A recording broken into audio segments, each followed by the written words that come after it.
Hello, everybody, and welcome to Ka Valley Kickball Podcast. This is a review of week 3, rain out pending, and a look into week 4. We're also going to be talking about the Ka Valley Kickballs for All clinic, where we teach people how to just be more proud of themselves playing kickball. Tonight, we are here in a little special hiding place with Gannon hiding all of our little Zeldas away from all the loose links. And what does that mean? Is that a sexual reference? It's about Hyrule and the castles. And staying dry and out of the rain. Respectfully. I am Erin Airbear Adams. I have been playing since 2003. I play for the Soda Jerks. Tonight with us, we have Ari Likes It Harder Oxter. D what? D-hole. That's right. Been a D-hole and first a rowdy since 2010. Okay. We also have Summer Stacy Albers. Hey. Summer Stacy here. I've been a harpy since 2011. With us tonight on the podcast, we have Liz motherfucking Schaefer. Ow, ow! My pronouns are she, her. I play for Post House, and I've been in the league since 2008. How many teams? 5. Good job. That girl. You're like the town bike, man. I get around. I get around. Respectfully. Drink.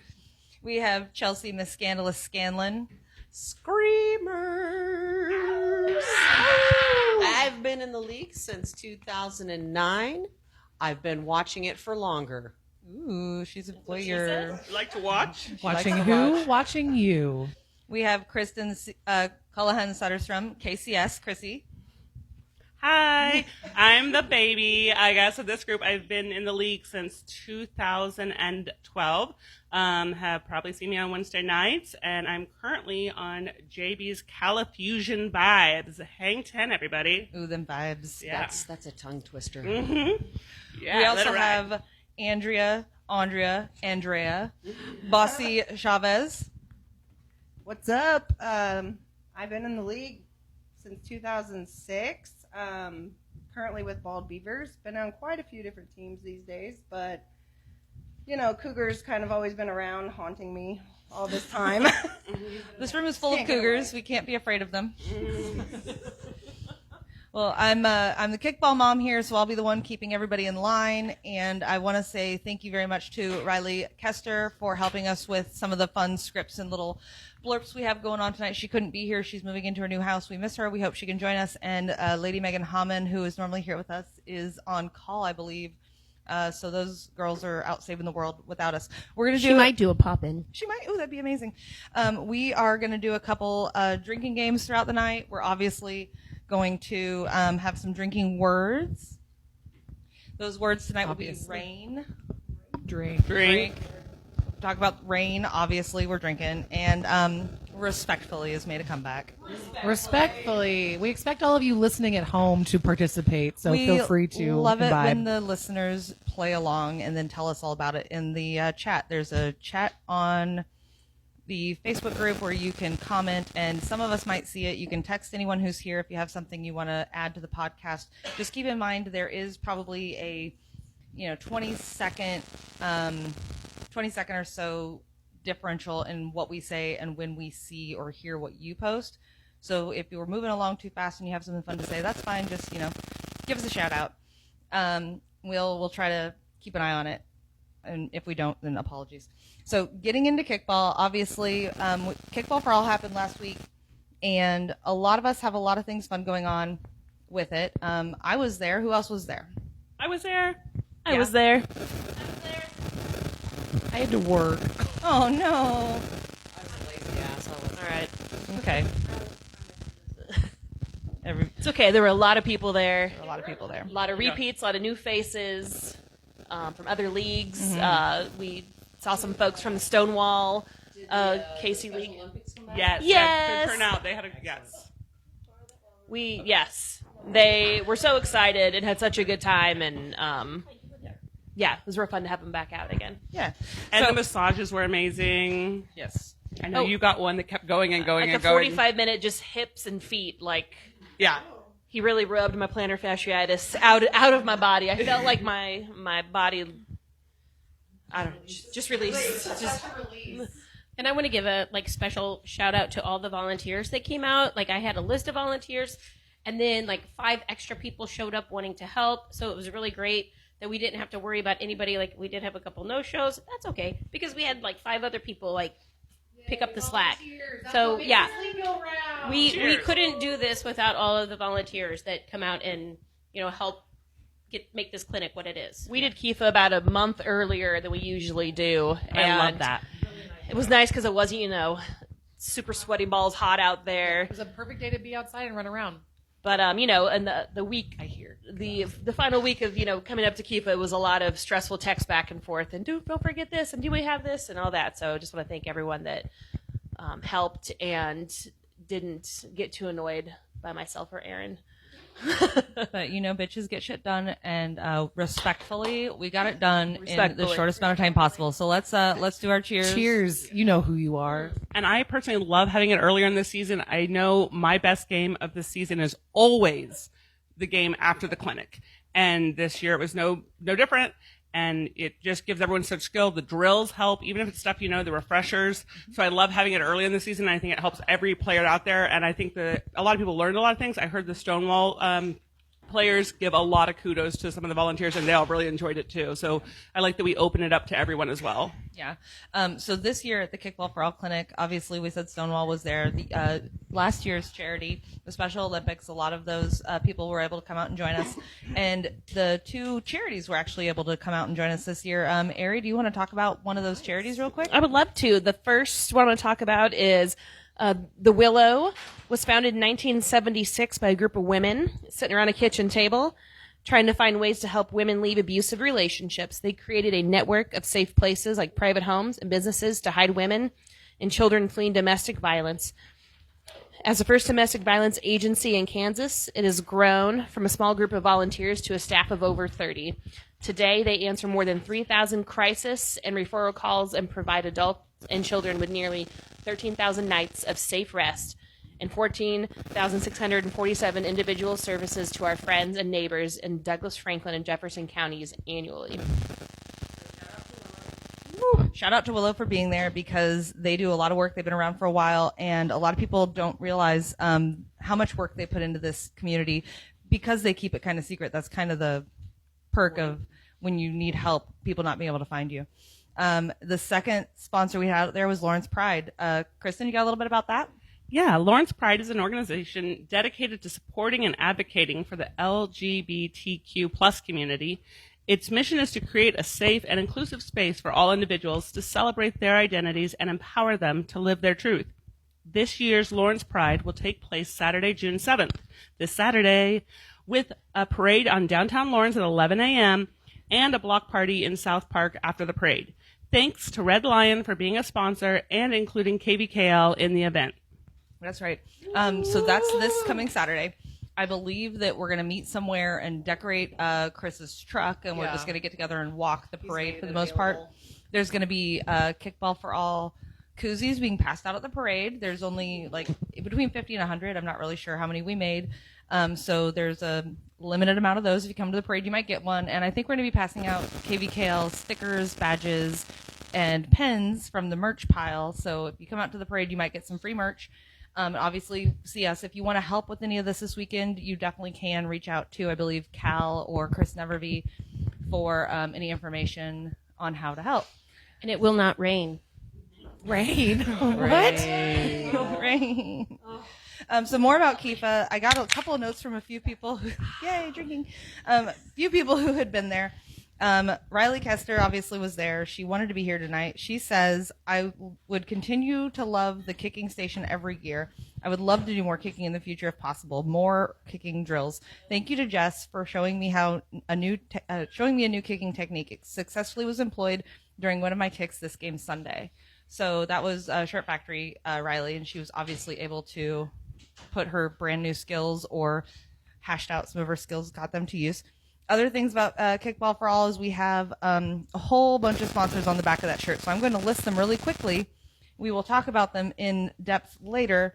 I don't know where my first page went. I always do this.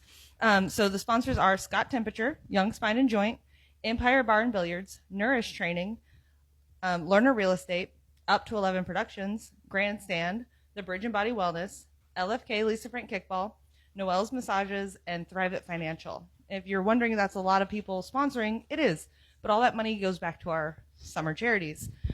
This year, I think we did, if there are, $1,500 in sponsors plus shirt sales. Sounds about right. Yeah. So KIFA's bringing in about $2,000 in sponsors alone. And so thank you to our sponsors, and thank you to everyone who came out and bought a shirt. If there are shirts still out there for sale, Liz Carr will have them. I don't know if there's any extras left, but if you ordered a shirt and weren't able to pick it up Saturday, you reach out to Liz Carr and figure out a way to meet up with her. There might be like one extra T-shirt. You'd have to check with Liz. Yeah, if we're lucky, you get one. Is it an extra small? Probably. Actually, there was a couple extra tanks ordered. Remember, there might be. Last year there were extra tanks. This year, No, I it was don't think extra so. T-shirts that got ordered under your order, and they've already gotten bought. They done been bought. So, any other fun KIFA stuff? I know we put pictures online. If you took pictures at the KIFA podcast, share them with everybody. We want to see, obviously, if you have any. I made a photo album on the KPKL page if they want to add to the album. And I know the Special Olympics group is always so much fun to have out there, and they will be back again next year. They're super fun. That's wonderful. I loved my group. It was a good mix of everyone. It was Special Olympics, a couple KBKL, and then a couple Stonewall. And I think everyone just brought some different energy and some good fun. And it was just kind of just a nice little mixer too. And always remember, like, KIFA is what you make it at the clinic. You can participate as long as you want. You can sit out. You can, jump into those drills that you want to focus on. And if it's too hot, sit out. Kick back and watch. Go Have get a drink, massage. Yeah.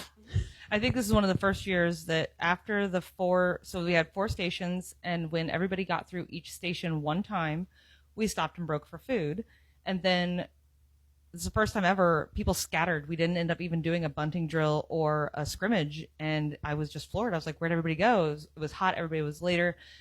We didn't go longer. It's just everybody was like, I want to get ready for tomorrow. I don't want to get burnt out until tomorrow. So everybody was still early in the season ready for the next day, which was really, I think, You don't good have to. hear. You don't have to get ready if you stay ready, Ooh, girl. as they say, respectfully. Is that your team motto? It's my team motto, I've heard that somewhere before. Or I just think that's Liz's motto. obviously. Obviously.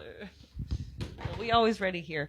And while we're ready, right now we're going to do a fun little game that Riley cooked up for us. It is kickball or sex.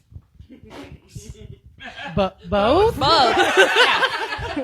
we have to pick? I mean, in this case, you will have to pick. I'm going to say a phrase. Every Sunday for me. Yeah, right? Both of them. Both. Sex, kickball? Sex then kickball? Or kickball then sex? How you ready? Yes. That's how I get stretched out before the big game. Oh, she likes it harder. Okay, I'm going to point to somebody, and I'm going to say a phrase, and you tell me if you think it's kickball or a sex phrase and what you think it means. Bouncies. Oh, sex and the boobs. I mean, it's got to be the bouncies. Riley has it written down as kickball. When the ball comes in too hot, too fast. We don't. we don't slow like no the bouncies, but Slow Slow no and bouncies. baby bouncy. I mean, slow. it's totally sex too. Right. I mean, a lot of these are probably both, but this is what I got from Riley. So we're going to go with her definitions. Okay, All right. I get beef with Riley. All right. We're going to go with face off. Kickball? Maybe? Riley has it as a sex term. Is that when you take your makeup off before you have sex? You take your face off? I think Does it have something to do with a mask of some kind? I think it's like Zennial, or what's younger than Zennial even. I don't know. Children. How young are these people now? It's basically when one person straddles the other facing them directly, which in my brain is like cowgirl, or there's so many other things for it. But I had that way dirtier in my mind. You learn something every day. Yeah. You learn something every day. Face off. new. Yeah. Okay. I went much deeper. We're going to go mercy rule. That's obviously both. But Safe word. I feel like it, I guess, because it could be a Explain. safe word, but I feel like in this case it's probably a kickball term. It is a kickball term. Meaning if one team spanks, respectfully spanks, Yes. Drink. drink. The other. The other in a timely fashion, then you either have the option to end the game and save face, so to speak, or you can continue playing and have a good time. Yeah. So I'm going to go with both at the end of the day. It's written down as just a kickball term for Riley. Okay. Well, Okay. I have 50% right. Chelsea. Backdoor slider. Well, double entendre.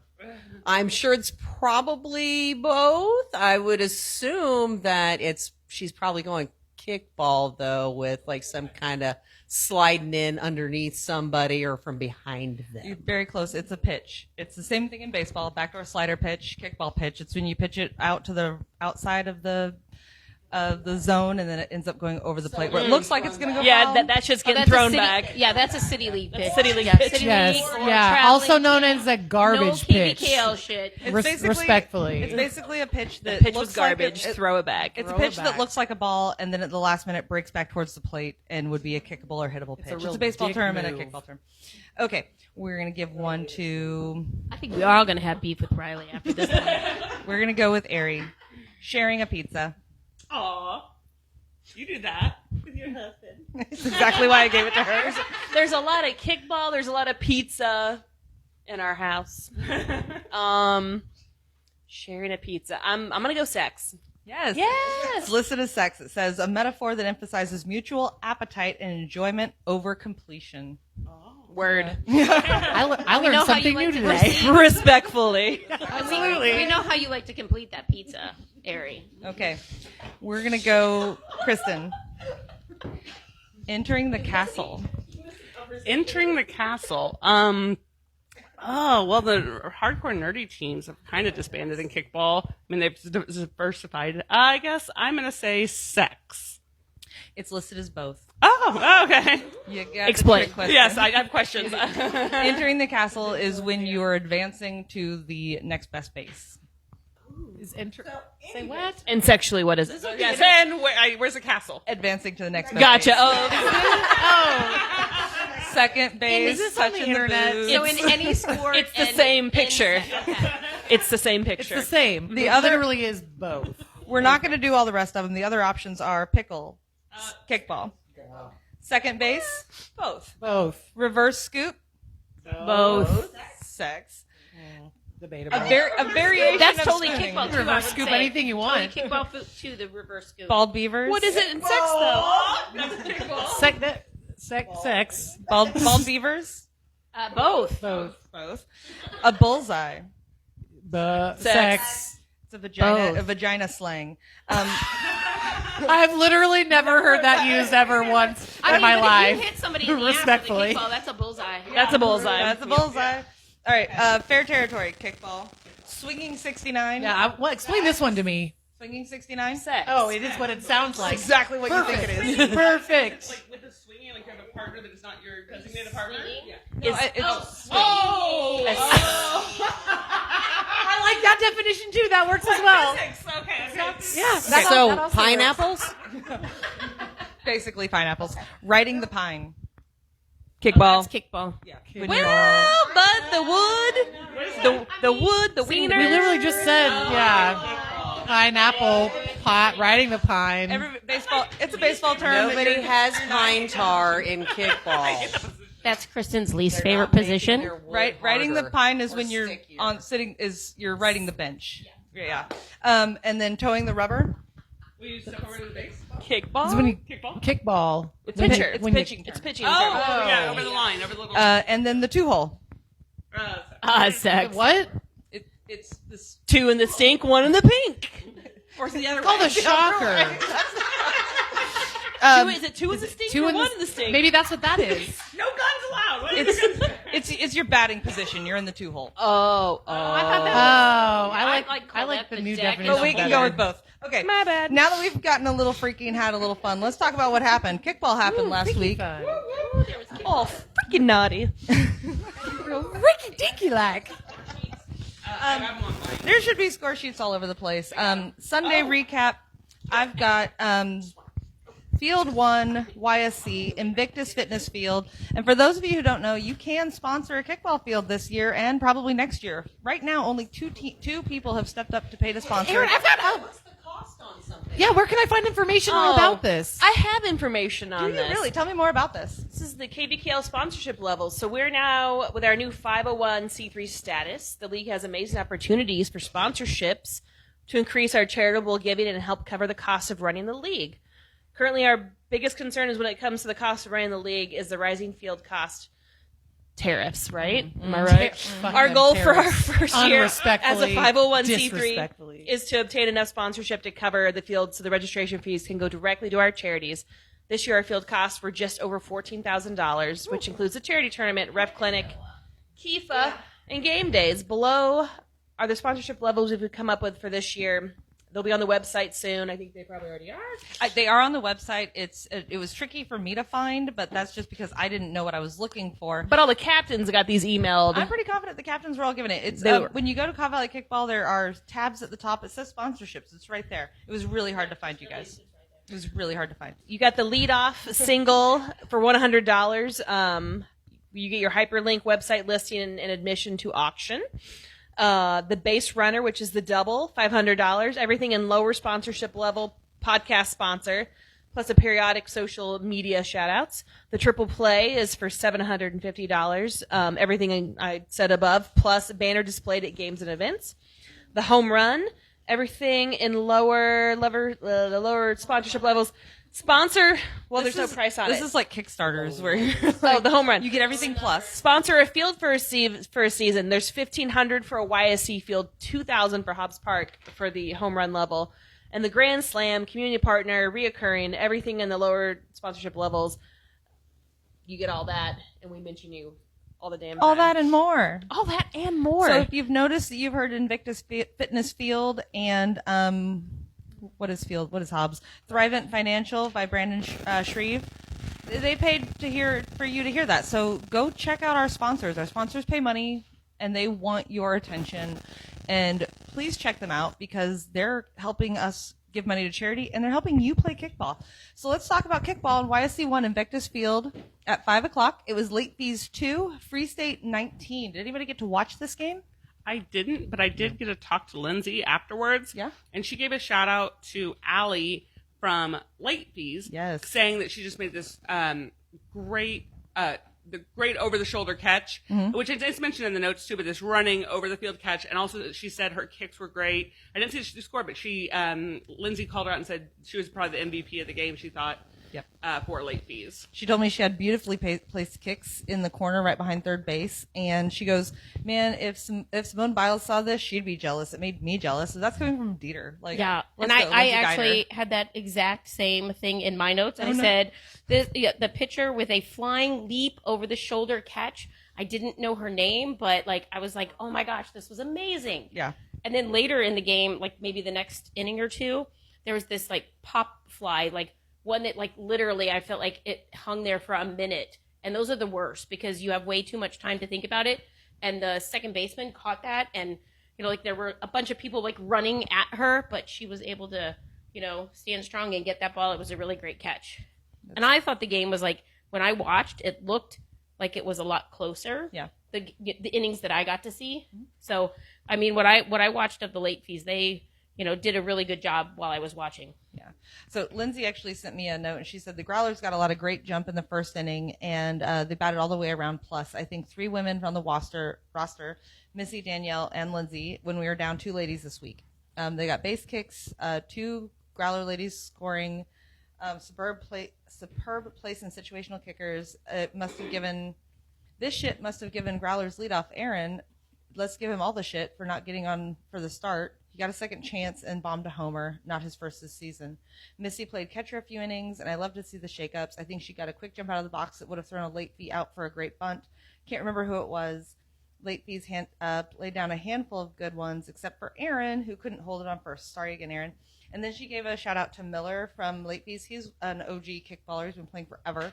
Says Miller can still jump higher than anyone I know in the 35 to, 54 age group. When he gets a hold of one in the outfield, beware. Late fees are a storied club and have been Free State's downtown block neighbors, friendly nemesis for, dare I say, decades. I look forward to seeing them fine-tune their lineup and finding some extra confidence behind their kicks. Contenders for the plate? Question mark? Yeah, and I also had Missy from Free State when she was playing catcher. She made a really great tag out at home, and yeah, it was really nice. Great job, Missy. Good job, Missy. And so that turned out to be a game that was 19-2, and apparently everybody thought it was way closer. That's great. Yeah, while you were watching, it did not look like. Yeah. No, I don't hate that at all. So next game, YSC 7, Midnight Tokers 3, LFK Rays 6. Who was able to get this one? I was able to watch the last couple innings of it, and I mean, Heather made some great plays. Jess was the scorekeeper for it, so I talked with her afterwards, and she said actually both pitchers both just made great plays, good catches. There is a note in there that Heather had a great throw out too as well and got the lead runner. I think it was really close. When I went up there, it was 4-3 for a couple innings, and then Rays pulled ahead, but they were playing very well, and Tokers played phenomenally. It was a very tight game. I think that was out of the 7:00 games on the inside fields, it was the closest game and the tightest to watch. Yeah. I didn't say the score. It was 6-3, LFK Rays. The notes from the scorecard say Corey can kick. Lucy good throw out from pitch in the third. My money on Jaden in the HR Derby. Home run derby for people. Good play at second by Tank. Tank is a lady. LFK Rays, amazing catch by Chris on the fourth in the bottom from Jaden. Heather, great throw from 2 to pitch to get the lead runner. Jade, great kick to Rover in the 6th. Good catch, Michael in the 8th. And Zach immediately after, good catch 2.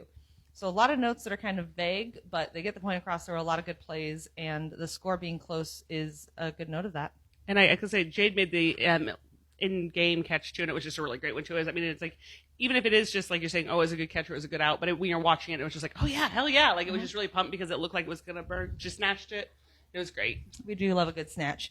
And so thank you again, Invictus, for sponsoring YSC 1. Angela, Yay, sponsors. Thank you. YSC 2, not sponsored. Red Legs 18, JB Califusion 5. How'd that game go for you, Kristen? I played great. Our team lost, but like I said earlier about KIFA, I could say, yeah, this was a tough matchup week. You kind of know, going into it, you're like, all right, this is gonna be one of our harder games to play. Mm-hmm. But what I was saying about the KIFA game was, I will play my best afterwards. And huge shout out to Jess. I gave her props in the game because I kicked so well. Yeah, I kicked so well. My one kick I didn't get on base. I think it was 2 for 3. But the one I didn't get on base, it's just I can't run faster to. It was a ground drive. It was where I wanted it, but I can't run faster than Corbin can throw, which I'm not sure a lot of people can. But the nice thing is directionally it was great, and I got the first RKI of the game, so that was really good. That was a good rallying point. Justin got this beautiful kick. It went down third base line, and they thought it was going to go foul, and it just kissed the third base at the very corner. It was so nice, and so he was on 2 already, and he got in. Mad props to again Jess. Her kicks are phenomenal. Jordan got a double, which was really nice because we kept trying to get Jordan out, and we were just having the hardest time getting her out. And she was just invincible. And then we got her out. Ross got her out on a double play. And then the next inning, I think she got a double play, or maybe the second inning, 2 innings afterwards. Yeah, they got a double play, but it was Jordan. Jordan got both outs. Of course she did. So she was great. The score is a big gap, but huge shout out to our new lady Lexi. Great energy, great player. There was a really strong kick that she dived to keep to a single. It would have definitely gone to the outfield. Kelly, one of our first base players, kept her wits about her to get it out as the ball just kind of was slipping and sliding, but she got the out, squatted on the base and slapped it with her hand and got it. It was great. Stuck with it. I love the drama. And then I also wanted to give a shout out to, I think her name was Kate on, maybe on, they have a Kara. Maybe that was, no, not Kara. It was They have a Katie. Katie kicked after Jess, and I don't recognize her. I think she is a newer player, and her kicks were perfectly placed every time. She was moving people, and I Jordan, Jess, powerhouses, but it was nice to see that some of their newer players were also making really good moves. Absolutely. And, we had a great time. The score is a big spread, but we really did have a good time, and we stuck with it. And, I love our team. I love our team's attitudes. We I'm really happy to be on our squad this year. Looks like both teams kicked for female players. Yep. I'm seeing 4. And so I yelled at Dover. Well, I yelled at Dover a lot. But in our game, like we were just kicking 3, and he wanted to put 4 females on the field. If there's 4 on the field on defense, you have to have 4 female spots kicking, right? No. Damn, I was wrong. Sorry, No. Dover. Never mind, Dover. Never mind. She's right anyways. Yeah, That's what yeah. you should be doing. Always right. She's No, always that's right. not correct. But if you do a 12 spot, you have to have 4. That's- Yeah, you have to have 12. If you do 12, you have to have 4. Yeah, I Yeah. knew that, but Oh, for okay. some reason I thought if you No. wanted to have 4 women on the You could field. have, have a million women on the field. Yeah. Damn, I need to read them rules You can again. kick I mean, 7 only women 7. and field 7 women if you want to. No one said you can't. I don't have that many girls. Yeah, we've find you some done girls. 4. We've kicked 4 women's Respectfully. solo spots every game. I mean, we're only the 3rd game, but I like that. Yeah, and you said Beavers should too. I really respect that. I really don't like seeing lineups where it's 11 lineups Beavers and did they it. have 3 women splitting a spot. Yeah. That drives me crazy. That's my beef. I mean, it pisses me off when I see them. Yeah, Bald Beavers, we had 4 ladies on the kicking roster and played 4 in the field the whole time. So I love it. I you love gotta it. do what you gotta do. Yeah, absolutely. We love seeing the A lot of ladies talent. excel. There are notes on this score sheet that are tricky to read, so I'm going to read what I think it says. Oh, it's on the website here. Okay. Red Clearly. Legs, great third out by first base in the 6th. Angel, home run, 3rd inning. JB's first base, great over the back catch OOB. in the 1st inning. And Nick, shirtless, tip out for first out in 9th. That is correct. That's exactly what it says. Okay, fantastic. Also, it is JB's, not BJ's, which I, on the team, messed that up the first week. And, pushing it back to sex or kickball, It's okay if you enjoy BJ's or JB's. It's okay to enjoy a lot of sexual things. Yeah. No kink shaming here. No kink shaming here. Never. None. 0. YSC 2, 7 o'clock. Ringers at KBC Tropics. I have to say that slower. I will dyslexia the hell out of that. KBC Tropics, 19. Ringers 3. Did anybody get a chance to watch this? Because I have notes from Jessica Babler Franklin. I have a couple of notes from myself, and I got an email from Cougs, but I say notes for myself because, well, the D-Hole's got the kindness cooler from Harpies on Sunday, and I just took it. I just drank everything in it. And so a lot of my notes, I was like, what did I write? Did see your handwriting and was curious if you were able to interpret it. Not that last one that I texted So do we have you. to get you drunk again so you can read your handwriting? Most likely. Yes, I let's did go. see when I was watching the Ringer. Challenge So I was accepted. watching Ringer's KBC, and I had number 23 Charlotte. I went up and got names. Had enough. I had enough in my head to go in and get people's names. Number 23 great. Charlotte. And Charlotte is Thomas's little sister from the Harpies. So No. Oh. yeah, It's she's a a lineage. baby. Like she's been Love it. Yeah, her Legacy family- player. She's a legacy player. She was playing second base for them and had really nice throws out at 2. Their number 12 Alice, their pitcher, did a great job with the mound and Everett just overall, but she really controlled the mound. I noticed that game. Let's see, Maddie Smith on the Tropics. She played second base and pitcher, and she had a really good offense. Oh, I just noticed that Katie Marcus was on Tropics, and I was like, oh, because I just never know what team she's going to pop up on She next. went back to Cougar. Can I just say the KBC Tropics has so many players from so many other teams this year. I don't even know what the fuck is going on. Literally. Even the tropics, Like- have so many different people. They even had a player from Texas this year. Yeah, the Lisa Frank coach Matty G from Dallas. He likes They picked him up. Nice. They picked him up, and he likes to. This is his second year flying in to do KIFA, just to hang out with all of us and participate. And he always whores himself out to see which team wants to snatch him up. And Tropics got him this year, and so he got to play with Tropics. How He much makes did it he his earn off goal that? every time he comes into town. He plays on a different team, and so far he has. So He's meeting new people. He's getting out there, being a good ambassador of kickball. I like Yes. that. We The just love notes. him coming out every year. He's welcome back whenever he wants. He's a really good guy. The notes I got from Jessica, who plays for the Ringers, say, first and foremost, I got to acknowledge the Tropics. Watching their place kicking speed and situational awareness is amazing. Most importantly, their communication is unreal. It was really great to learn from them, even though we got run ruled. Aw, I didn't realize it was a run rule. It didn't say that in the notes, 19-3, math. However, I was super impressed by the Ringers' ability to apply pressure. Our outfield did so well tracking down the ball and working quickly to get it back to the diamond. Got to give my girl Amanda Albright her flowers. She not only helped keep score, but also had an RKI and scored a run. She's really been putting in work at practices and growing so much this season. She's been with the Ringers from their first season in the league, but her growth and confidence has been blooming this season. It's been wonderful to watch. We're putting a lot of pieces together. The infield are getting very comfortable with each other, and it's really great to play teams of the caliber of Tropics. We definitely had some oopsie daisies and bonehead plays, like me thinking I tricked Ryan Pendry when he was trying to steal third. He just smirked and tagged 2. Lol. So, Jessica, mad respect for the Tropics. Shout outs all around. I've got more Ringer notes from Cougar. The page just goes on and on. He said Ringers, Typical. they played with 6 ladies throughout the game. Love that. Oh, love that. It says Ananda. Is her name Ananda or Amanda? I don't know if Cougar had a mistype or if that's her name. Amanda Albright. Okay. Went 1-1 with a run scored in the 5th inning. I do know there were 2 ladies split at the pitcher. The Rover made a nice force out at third base in the 2nd inning. You're not reading this monotonely enough. Oh, it's Cougar. Talk as much as you can, but then take weird breaks. Maddie, pronounced Maddie, went 4-4 with 2 RKI.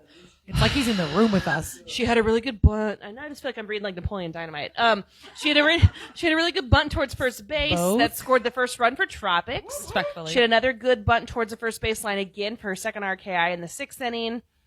Maddie, she had 2 routine catches at second base. She would have had a 3rd catch if the left fielder did not charge too hard to distract her from making the catch. Let the ladies play.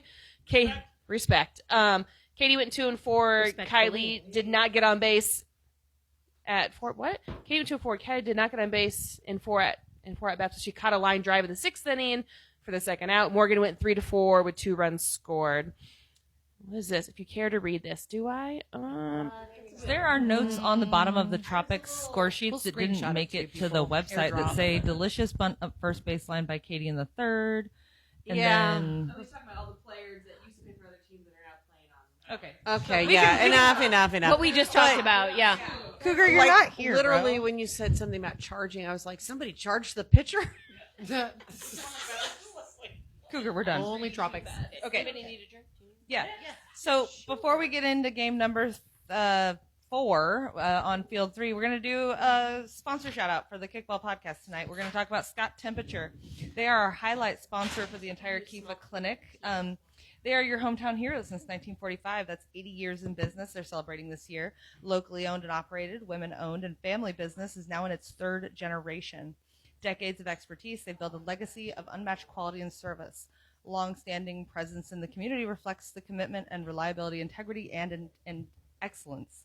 When you choose Scott Temperature, you're not just making a purchase, you're joining a tradition that has a tradition of trust that has stood the test of time. Mention Hometown Heroes on your next call to receive discounts or discounts on new equipment when you get an estimate to celebrate 80 years in business. Scott Temperature is woman-owned, and the owner of Scott Temperature has been the secretary and main sponsor of the St. Patrick's Day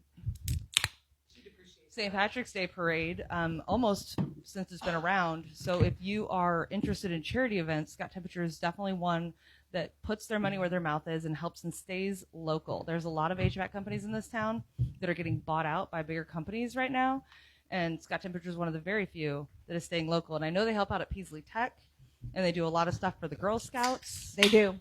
They're fantastic. He used to instruct for us, the HVAC, and then Sarah Jane has come in and done so much with our high school kids and the 4th and 5th graders when we do tours. She's amazing. So, yeah. So shopping local makes a really big impact in our community, and Walmart and Target and other big name bought out box businesses are not sponsoring your kickball teams or your kickball events. So shop local, stay local. Do we have another kickball sponsor we want to get in here really quick? Anybody, grab one. Thrivent Financial. Brayden has been a member of KVKL since 2018 and has an office in Overland Park with a satellite office at Cider Gallery in Lawrence. At Thrivent, we are more than a financial services organization. We're your partners in navigating life's financial challenges with care and focus on what matters to you. We plan your finances for the people, causes, and communities that you love. At Thrivent, money means more. And Brandon plays for LFK Rays. We could have mentioned that when we Yes, talked about his the team. I just saw that as a note at the bottom. It says Team LFK Rays. So shout out to Brandon and the team. Yeah. Thank you. I believe he's first base. Ooh, Yeah. first base. And thank you so much for sponsoring Hobbs Park. That's kind of a big deal. We love that field. Moving on to more kickball that happened this week, we have YSC3, 5 o'clock, Invictus Fitness, not on Invictus Field, 34 versus First Responders with 4. So this is probably a shutout as well, or not a shutout, a run rule. Let's look and see how many innings they got through. It looks like they got through 6 innings. And I have notes from Mike from First Responders. He's the new captain of that new team. It says, it started off rough with missing players. People were playing out of position in spots they've never played before. We'll admit we had a rough day with some fielding errors throughout the game. Fielding errors is bad in any game, let alone with a tough opponent. It was great learning and growing opportunity, though, with many teachable moments. We did have some good kicks throughout the game, allowing us to score 4 runs. No shutout. Who called shutout? This alone accomplished our mission for the game and proved that it wouldn't be a shutout. Good job, guys. Good job, First Responders. We have notes from Invictus, too, I'm sure. I also wanted to add, I talked to Alicia from First Responders after their game, and she kind of echoed the learning, but there also was, she was saying that, telling me about just where they all came from, and I guess Kevin on the team has been in the league for quite a few years, going back to kicking assets, and then talking about how everyone, I was like, well, are you all First Responders, or how does this come in? And she said from Olathe to Eudora, and then also here in Douglas County, the Wakarusa Township connection. Emily is a first responder there and also in Olathe. And Emily had a great catch that even Invictus told me about, that just said that was phenomenal. It was great. And apparently also a really solid kick as well. Yeah. I love it when new teams come in and don't like shy down when they hear, oh, you're playing a team that's really good, and they don't get shy and like still play really hard. Now, I will say there are some other people on First Responders that used to play for our bar, I think. Yeah, that's correct. MSB and Chris. Yeah. And I actually like stopped in and watched some of this game, and the First Responders I put they're not an entry level team. This is for a brand new team, they're definitely not a 36 team. There is a guy on their team, and I don't know who he is, but he's young and he has curly blonde hair. Let me just he hit a line drive at Lou that Lou couldn't stop. I mean, it went right through Lou's hands over his head, and then later in the game, I think he got a double off of them. They've got some really good players on that team, and once they really gel as a team, I think they'll do really well. They really need to know their opponents because they were playing Invictus a little too shallow, and when Kenny came up, he blasted it right over center field. And Typical Kenny. Yeah, and I think he only got a double, maybe a triple off of it because this was later in the game, and he was just get to know your opponents, guys. I think that kicker was Spencer. Looking at the score sheets. Okay, could be, yeah. I heard from Angela before the podcast, and she said, hey, make sure you let everybody know that Janae kicked a ball so damn hard at the third baseman that the ball popped. You love to see it. You love to see love to see a ball ball that pop. should happen. Janae. Janae Burns center field. Angela told me that I'm not surprised. Janae Burns center field, and Kate got her first run. And all the women scored for Invictus, which is not surprising. Oh, and Skylar is also from our bar, who is now on First Responders, a lady, and she is baller. Really good, super fast, great skills. So I think, they're going to do well. They'll do really well. Also, I just noticed two score sheets, and Invictus is one of them.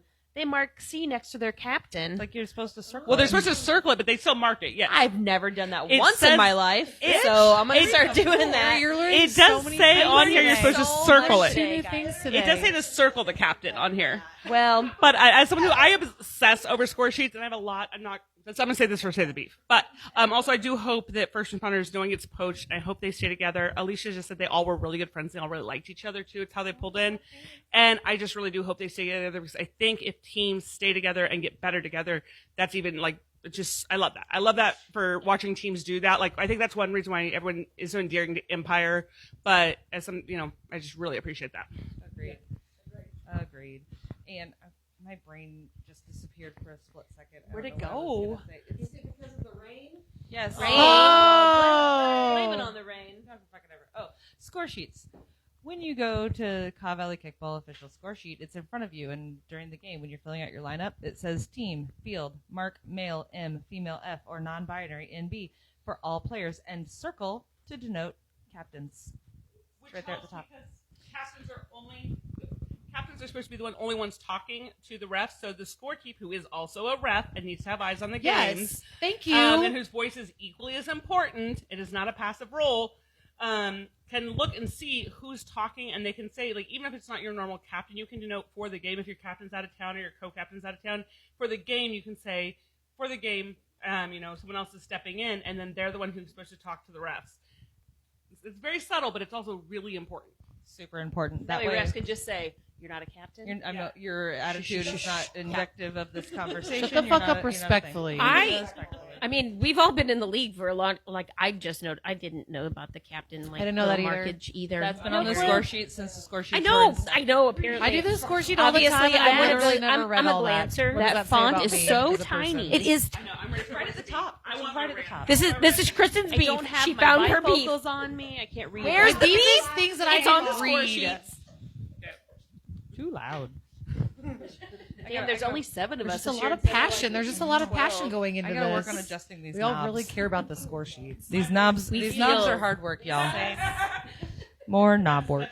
Okay, YSC 3, 7 o'clock. WOG, We Own Ghosts, 14, Corksuckers 6. Did anybody get a chance to watch any of this game? I actually ref this game. Yes. I was the scorekeeper / help head ref because the person from Sacred Sword was new. He had never had ref. Yeah. I said that, but Yeah. either way, we did it. And I helped a lot, so it was okay. But yeah, it was a really good game. WOG obviously ended up winning it. But the ladies, literally all of them on both teams, had the most amazing kicks, bunts. They advanced, had got so many runs in for their teams. Had some great catches. It was amazing. Yeah. Bryson always got a little heated because it's Bryson. There's a note here. There's a note on the score sheet that says Corksuckers.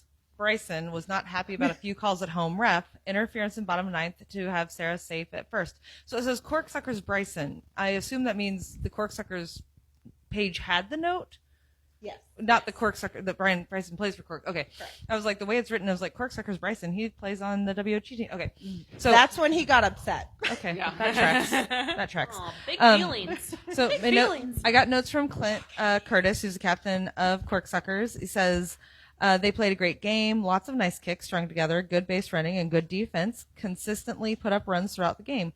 Our defense did a good job of limiting our typical big game inning. Their defense did a good job of limiting our typical big game inning, but our offense had trouble getting the runners on base across the plate. Hats off to WOG for a good game and a fun time. I told him that was a very diplomatic answer because he didn't talk about his own team. I was like, what are you doing? Okay, then I've got notes from Morgan and Corinne. They both said that a girl on their team named Lauren had a great catch in left field. Haley is always coming in hot with awesome outfield catches. They played all ladies in the outfield for the last couple of innings, so that was really fun. They couldn't. It says Morgan says we went about how most games of the week went with higher and lower team matchups. We had a fun game. Corksuckers were really good about getting the ball back to the pitcher quickly, so we couldn't steal as many bases. In the last innings, we had 5 girls in the field, including an all lady outfield. And Lauren from their team is new, and she had some great catches at right outfield. I will say, I saw Haley make just this beautiful. Like, I know they talked about her catches, but she had a beautiful kick. And then the woman who was kicking after Dustin, and I didn't catch her name, but it was said like Mai or Mar on the score sheet. But she had a bunt that was just phenomenal. Like, and it was Haley. After Dustin, it No. says Mac, I think. Mac. No, Haley was she was the one who was playing in left, but this was a really taller player. But she had a bunt that went up and it went down the first base line, and she just outran it and got on base anyway. And it was just like you could tell, like sometimes when they say go down one, it's as a sacrifice. It was a beautiful down one bunt, and she just ran past it, got on anyways, and I loved it. Yeah. Yeah, and then Corksuckers in the very last inning went for a little run. And as scorekeeper, I was kind of, oh shoot, this is gonna happen. Yeah. But It's always fun to see like close games, and so the score being 14-6 isn't maybe as big as a gap as some people might have expected. I don't know. I feel like other people expected it to be a bigger, like, I don't know, score margin. But I think some of that fundamentals, Really? like getting the ball back to Ray or getting the ball back to pitch, because it really did control it. And I did see like some of the people's stereotypical like getting mad at the games and not being aggressive on base running. Like, they also is smart because like Corinne was on 3, and I know the runner behind her really wanted her to keep running, but it's like Ray had the ball. Like, Yeah. she was smart, and that was a really good thing. Because I mean, I know it wasn't like, some people would be more aggressive with that, but I think it was a really smart play because Good you just heads-up trust play. on your next players to get you in. Yeah. And I think Kylie, I mean, I love Kylie, I love Sarah, I love all of Corksuckers. Kylie had some great defensive plays that just really controlled people advancing. Someone mentioned she had some really good catches early on in game 2, so I didn't get to watch much of the beginning of the game. I saw the end, so I saw the 4 runs in the 9th inning. I was like, oh my god, they're coming back! So that was fun. But yeah, shout out to all the ladies making catches. Next game, we got to keep moving. YSC 4, 5 o'clock. Sacred Sword 22, Bald Beavers 6. Sex term.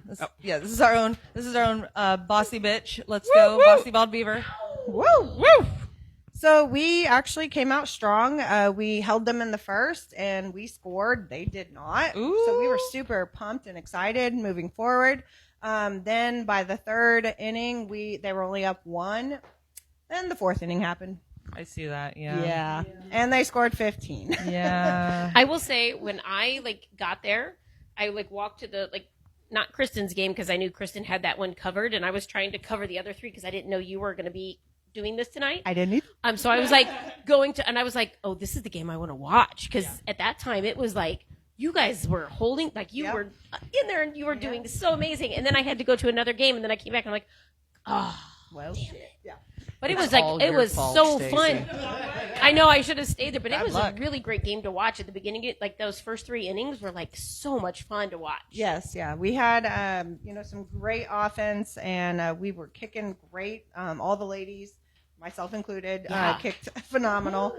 Briley's always a very talented kicker, and we just had some really great plays, and then Sword was making some big mistakes, doing a little hero throws in there, and you guys were capitalizing on all of those mistakes that they were making. Yep. 4th inning happened. They had some phenomenal kicks. They went over the heads of our outfield, and that was pretty much a wrap. And then we came back, scored 1 more, but by that point it was game over.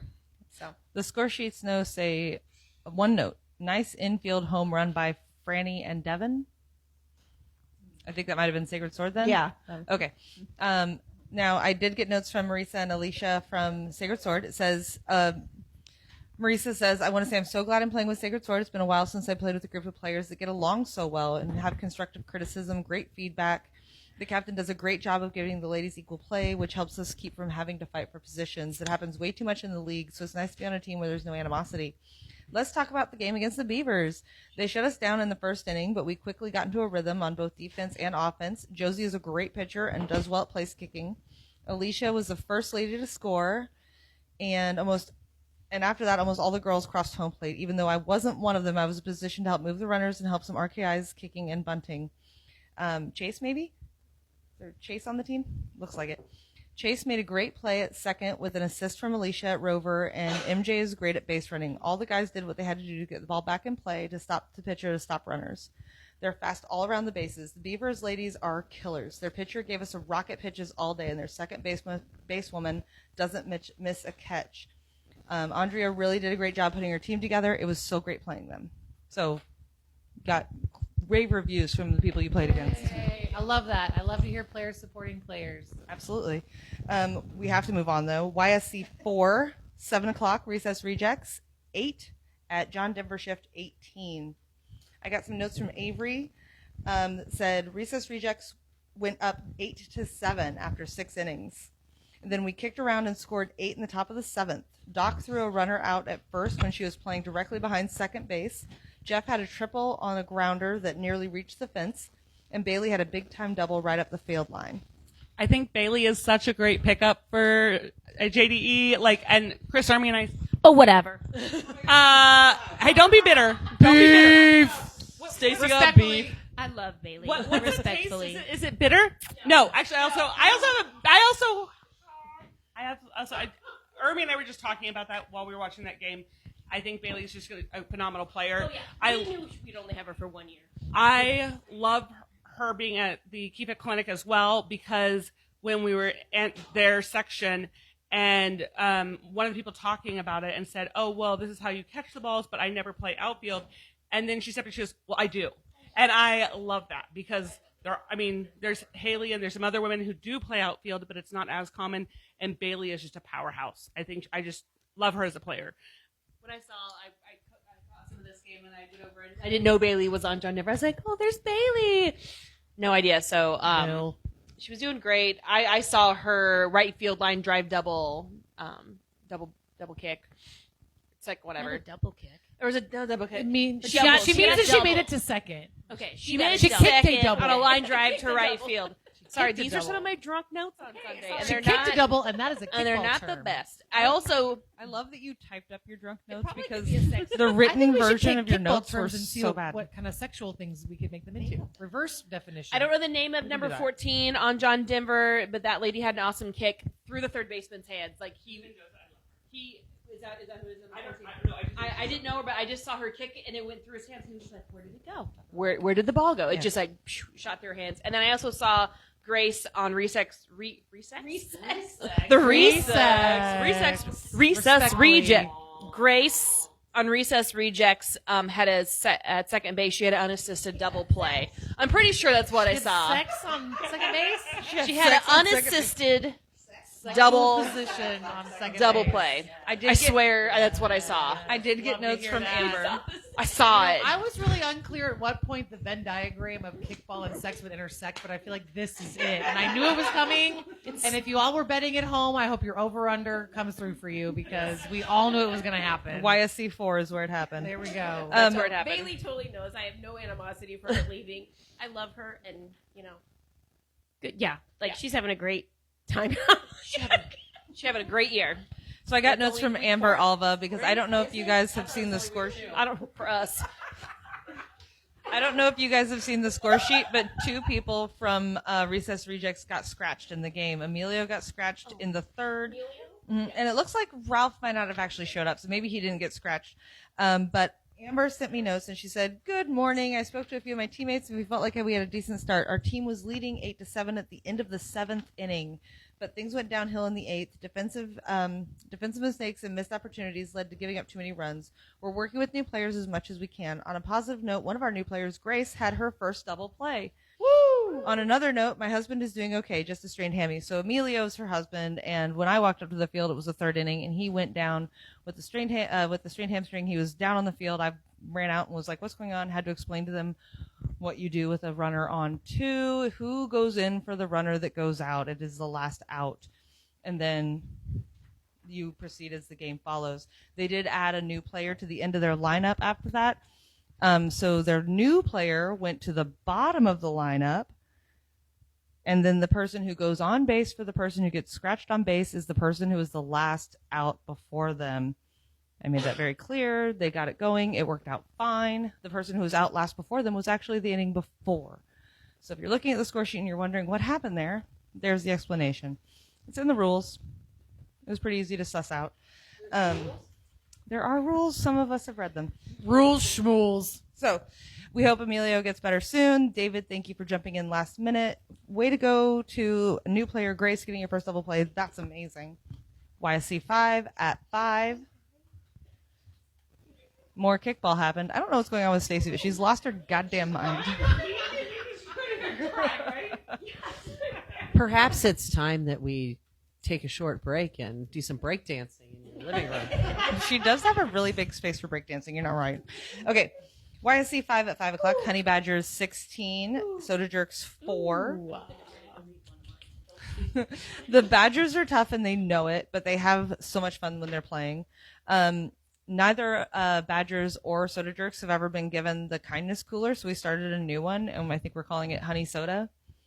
I like that. That's nice. Yeah, but we're not sharing it with anyone but honey badgers and soda I think you jerks. should We're call it just the gonna honey jerks. we're man. just gonna Honey give it. jerks. We're just gonna give Honey it back jerks. and forth. I like badger jerks. Jerk badgers. Jerk My- badgers. Jerk badgers. Jerkin' badgers. Jerkin' bed. No one said that. That's sexual. You guys totally fit in there. But because we've never gotten it and our names didn't pop up, we're just going to trade it back and forth for a couple weeks. So, shout out to the honey soda cooler that we're starting. It was my Gadgets. first game back in a year. Yesterday was Yay! Welcome back. Welcome back. which makes this my 22nd year playing kickball. Yeah. Damn. So I got on She's base. old. I advanced a runner. I fielded balls. I did all the things you're supposed to do. But then I focused on drinking out of the Badger Hospitality cooler. And if you check out that score sheet, you will notice that the only people who scored for Soda Jerks are Derek Davis, and Chris Alfers. Derek Davis had 2 in the park home runs on overthrows on a bunt. So it It was.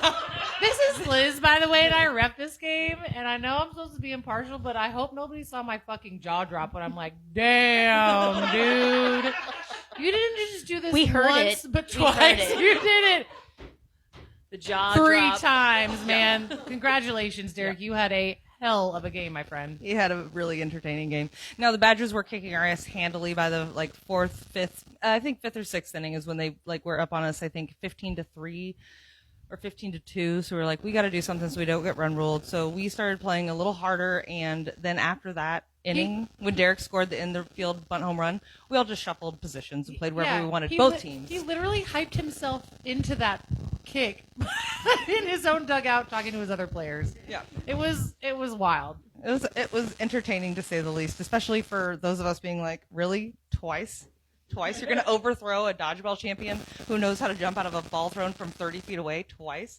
Like, fucking quit it. So Kenny cried this week again, just like he did last week when he got hurt. Kenny cries a lot. Just kidding. Kenny, Respectfully. I mean, I gotta say, they had a good game too. They had that one.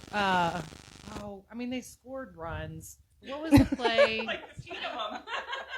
they scored a handful of Yeah, runs. 16. Yeah, a handful of 16 runs. They had a good game. No, Kenny K is my boy, and we love playing against them. They are so much fun. They have some ladies who are, they're sitting on talent, and people are not respecting that talent. They've got, I think, Aliyah kicks in the 2 spot. Yeah, and Lyle's on. Yeah, she's 2 so spot. fast, and she's 2-hole. people are gonna sleep on her. Hole 2. She's their pitcher. She's in the 2-hole. The look of focus on her face every time she gets ready to do something what is I'm so saying. intimidating. Yes. She's scary as shit behind the pitcher's mound. Oh. And they picked up a new girl named Ashley. I think she played for another team last year. I'm not really sure. I don't know who. I'm sorry, Ashley. She's really fun. She's got a softball background. She is so much fun, and she was killing it as well. She plays really well. They've got a girl named Savannah who's just a kick-ass. Obviously, Kenny K and Aaron Brooks has been stepping up this year and helping with a lot of board member stuff without being a board member. So Nice. snaps to the non-board Snaps, members Brooksy. picking up Thank work. you. I will say, girl, Ashley. Ashley, she was originally an R bar. Okay. Yeah, and then she went somewhere else last I wonder year. where Was she came from. No, I can't remember. Yeah. No. No, it's gone. It's gone gone. for- Good story. But she was on. Did you find You would have, $5? she has been in the league for a minute. She was on R bar, went somewhere, She disappeared and was and really now she's- excited to. And I want to say maybe was it the Rollers? I don't know. It might have been the Rollers So, last year. I don't know. From It wasn't our team. Yeah. So No, nobody here. for the Jerks, we play 3 to 4 ladies every inning, and it looks like the Badgers played 3 to 4 ladies towards the end of the game. Jeremy Bloom from our team had an amazing play in the outfield, and he normally plays catcher. So at the end of our Yeah, game, he had that a was in the rolling notes. catch in the outfield, center field, but he's normally our catcher. So we, like I said, both teams shuffled it up for the last 2 or 3 innings. We just played wherever we wanted to be. Oh wait! I know it was recess rejects. Yes, glad that's you what worked she it out. played for. Yeah. I do want to speak a little bit to both these teams put women in roles that were impactful positions. Neither one of these teams showed that they think of ladies as anything other than a member of the roster, which I think is really great. Yeah, we got You can- outfilders, and You can yeah. see it in the way that their team just gels Yeah. and meshes, and you see the communication, and you see just the determination that everybody on that team has because they believe in every single member of their team. It's refreshing to see, and it's Yep. it's the direction that I'd like to keep heading in. And another shout out to Kenny Caberling's beautiful fiance. Thank you for letting us have him on Sunday nights, because I'm sure he comes up so wasted every Sunday. We really appreciate he does. you. No, Kenny and I both left about the same time. A game of the week. We were both super, super responsible and went to bed early, or stayed in our separate beds, but watched game of the week. Respectfully. From home. But he gave me a hug, and I think it was the second or third inning at game of the week. I was like, I'm going home. I'm tired. I'm hungry. And I was like, right behind you, bud. I love it. Well, we are going to do quick sponsor shout outs. What do we got? I was gonna say, does your back hurt? Always does. You need to call Young Spine and Joint at 4910 Wakarusa here in Lawrence, Kansas. Techniques offered: manual manipulation and adjustment, dry needling, movement rehab, mobilization. All these hard words. Kinesiotaping. Thank you. Soft tissue therapy. Young Spine and Joint takes care of your aches, pains, and mobility issues by dry needling muscles and adjusting joints. If kickball has you hurting, and we all know it does, find relief with YSJ. Dr. Young is your chiropractor for your pain relief in Lawrence, Kansas. Feel better, move better. Yacy is. I love Yacy. I'm curious if maybe next year she could come and teach you how to apply the tape yourself. Ooh. That might be a good idea. Ooh, Yacy. yes. I'm going to bring this up when I see you tomorrow at 4 p.m. Literally. for some dry needling. It's not as scary as it sounds. It sounds terrifying. Do we have another sponsor we want to shout out really quick? All right, we have Nourish Training, Team D-Holes, D-Hole. Kelsey Fortin. Did I say that correctly? 410, but she's married, and has she officially changed it to Gardener? I think she has. Kelsey Okay. Gardner. Yeah. Plays for the D-Holes and owns Nourish Training. She wants you to take advantage of the benefits of exercising in nature by utilizing space outdoors at local parks throughout the community. Virtual training or coaching is also an option for those out of town, limited on time, or wanting to train in the comfort of their own home. Serving clients through personal training, group training, nutrition education, and health coaching since 2015. Reach her for group or one-on-one training at Kelsey, KELSEY, F123 at gmail.com. I've been working out with Kelsey since before 2015, before she started Nourish, and work out with other kickball ladies, and we do Zoom once a week in the morning during the weekday, and then we meet up at That's dedication doing Zoom workouts. random parks all over Lawrence on Saturday mornings when the weather's nice. Do you Zoom when it rains? Yes, we do. If it rains, we'll use Zoom. And in the wintertime, obviously, Rain. we use Zoom. Rain. Oh, Rain. Drink, everybody. Whatever you want. Fucking rain. But Kelsey's the only reason I'm this old and still playing kickball. Thank you, Kelsey. All right. We have more kickball that happened that day. YC 5, 7 o'clock, Post House 18, Ghosts 1. Pew. Liz motherfucking Schaefer, what you got? What's that? What you got? What I got? This was a game that I know our team was looking forward to, because I love the Ghosts and I make everybody love them too because they're wonderful. We were missing a few people this week, so we knew we were going to be a little bit short-staffed, but we were able to bring in Ashley Welker, Jake's wife, and she did a wonderful job of filling in. Two teams that have been in the league for quite a while, us under different names, but Ghosts always fucking tried and true. And just so people know, the Ghosts got their name. They were Eldridge Hotel, Eldridge Ghosts. Spooky Ghosts. A lot of people get that confused with Weavers Beavers, Eldridge Ghosts. Totally different teams. Two different teams.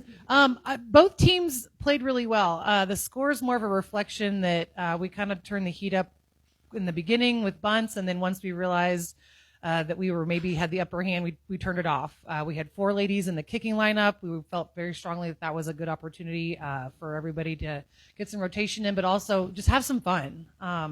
It's not often that you get to play with a team with as many people that you like as I get to, but this was, the score does not reflect how much fun the game really was. I had a few notes from Alex Hallman, who refed your Please game. do. You know I got the notes from Alex. There's a link He in said our all Zelda things party. What are you doing?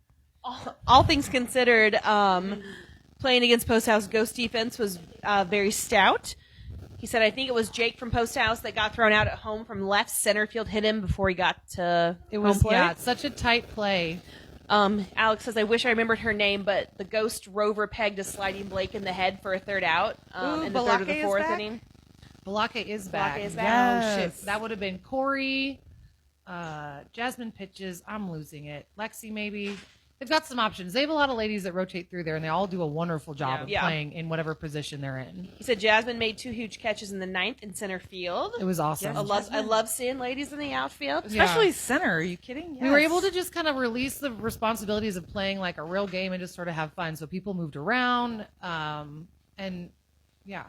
And he said ladies for Post House all had stellar offense and solid defense. And they ran the bases like carefree gazelles. We are a bunch of carefree gazelles That describes, I think loping I think everywhere. that describes Sarah Riley to a T. Right? You know, when I think of Sarah Riley, I often think of a gazelle, like a loping gazelle. Old news. All right, do you have any more notes on that game, guys? Just, I again want to thank the Ghost for a good time. I played with that team years ago. It's one of the 5. And yeah, it was a fun time. Like I said, our team was missing a few players, so their absence was noted, but we did have a good time in the sunshine. Fuck the rain. Fuck the rain. Blame it on the rain. YSC 6 at, what are we now, 5 o'clock? Rockets 5, D-Holes 35. God damn. The kindness cooler show. See, what happened was... Hold It was a lot on. closer than it seems. Hold on. Stop. What happened was... What, the score at the end of the second, at the end of the second inning, it was 17-1. At the end of the third inning, it was 19-2. So you guys played all 9 innings. So the We final did. score is inflated a bit. This well, is technically it a is run inflated rule. because we did choose to keep playing after Okay. the Mercy Rule because Okay. we were like, fuck it, we're out here. Yeah. And we were, the kindness cooler showed up from the Harpies. How and much Malort was drunk? I was going to ask the No, same at the thing. Rockets, That's the what I Rockets- wanted to know. There was Old Smoky whiskey, salted watermelon. Yeah, That shit so was good. Stacy set up that cooler, and I don't like Malort. I'm not putting that bitch Thank on you. any. But this is the kindness cooler. Yes, but this Rockets is for the, start every this game is with for the Malort. D holes, so there was no Malort. It's We not a bad Cooler, it thing. was the Appreciate kindness. I get that. it. There might was be like 5 people in the league that like that, Liz, and you are one of them. I'm one of them. Earwax, gasoline, grapefruit, and Pencil burning. shavings Pencil and shaving sadness. The ashes of a used ashtray. It's all in there, guys. Like it or love it. Phil Childs describes it as the water runoff from a cemetery. Ew, Phil. Delicious. that might. So kickball happened. Kickball happened. What did I say? More kickball that happened. The score sheet has notes. Score sheet has notes. They're hard to read. I'll say that just overall, like, my folks, the holes kicked very well. Haley, she's in her second year, and she has been going to all the Wednesday kick-arounds, and she came to KIFA, and she's just really coming to her own with kicking, so I'm, like, so excited for that. Amber played left field most of the game, catching balls all day long and left. They got her, like, on the first one, but, she's like, okay, I wasn't ready. Now I'm ready. And they kept kicking at her. I was like, she's a national championship outfielder. Kick it at her. And they did, and she caught him. Bernie was holding it down at second. Let's go, Bernie. I mean, I'm not gonna talk about. I had a bunch of good kicks, whatever. There was a home run by the Rockets by Evan in the 9th. I mean, it looked like Sam. His feet just got nailed to the grass, and he went to go once every 5 years, Sam Behan misses a ball. We got to see it this Sunday, and we all just started fucking laughing. We couldn't stop It was a glitch in the matrix. because or something there weird was a glitch. like that. We never see Sam miss a ball, but we just couldn't. We couldn't hold in our laughter because he just tried to go and he just didn't. That's so wild. That's wild. It was wild. You forget he was there for a second? Was he watching butterflies? Don't Said- chase butterflies, Sam. What are the notes? Oh, Santos had a triple over the fence. Snaps for Santos.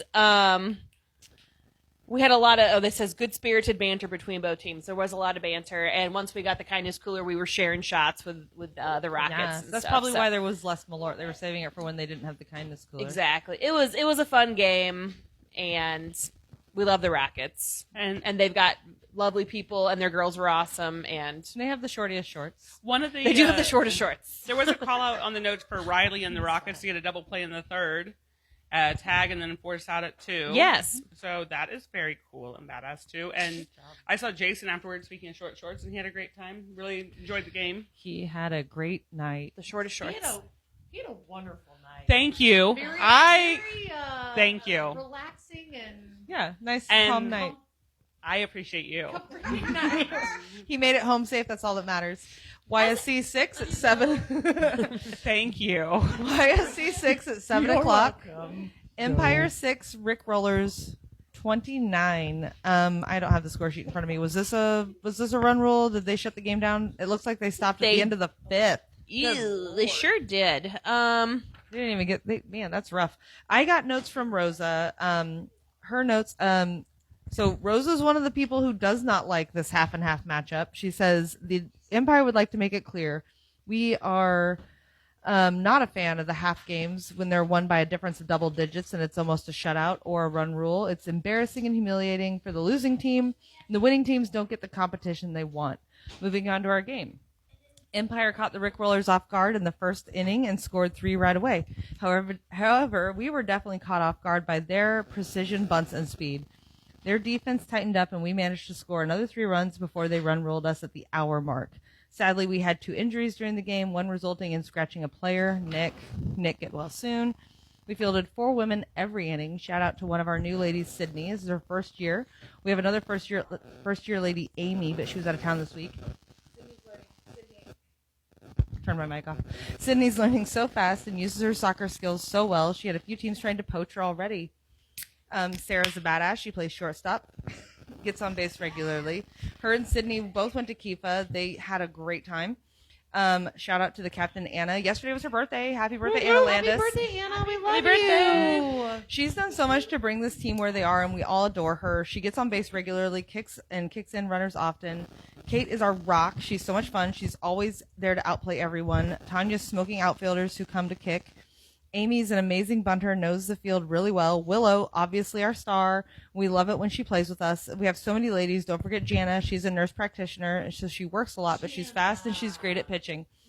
So Willow wasn't there this week, but obviously the Empire people have, I think they just named off 9 ladies that are on their roster, and they played 4 ladies, and they played 5 ladies and 4 rotating in the kicking spots.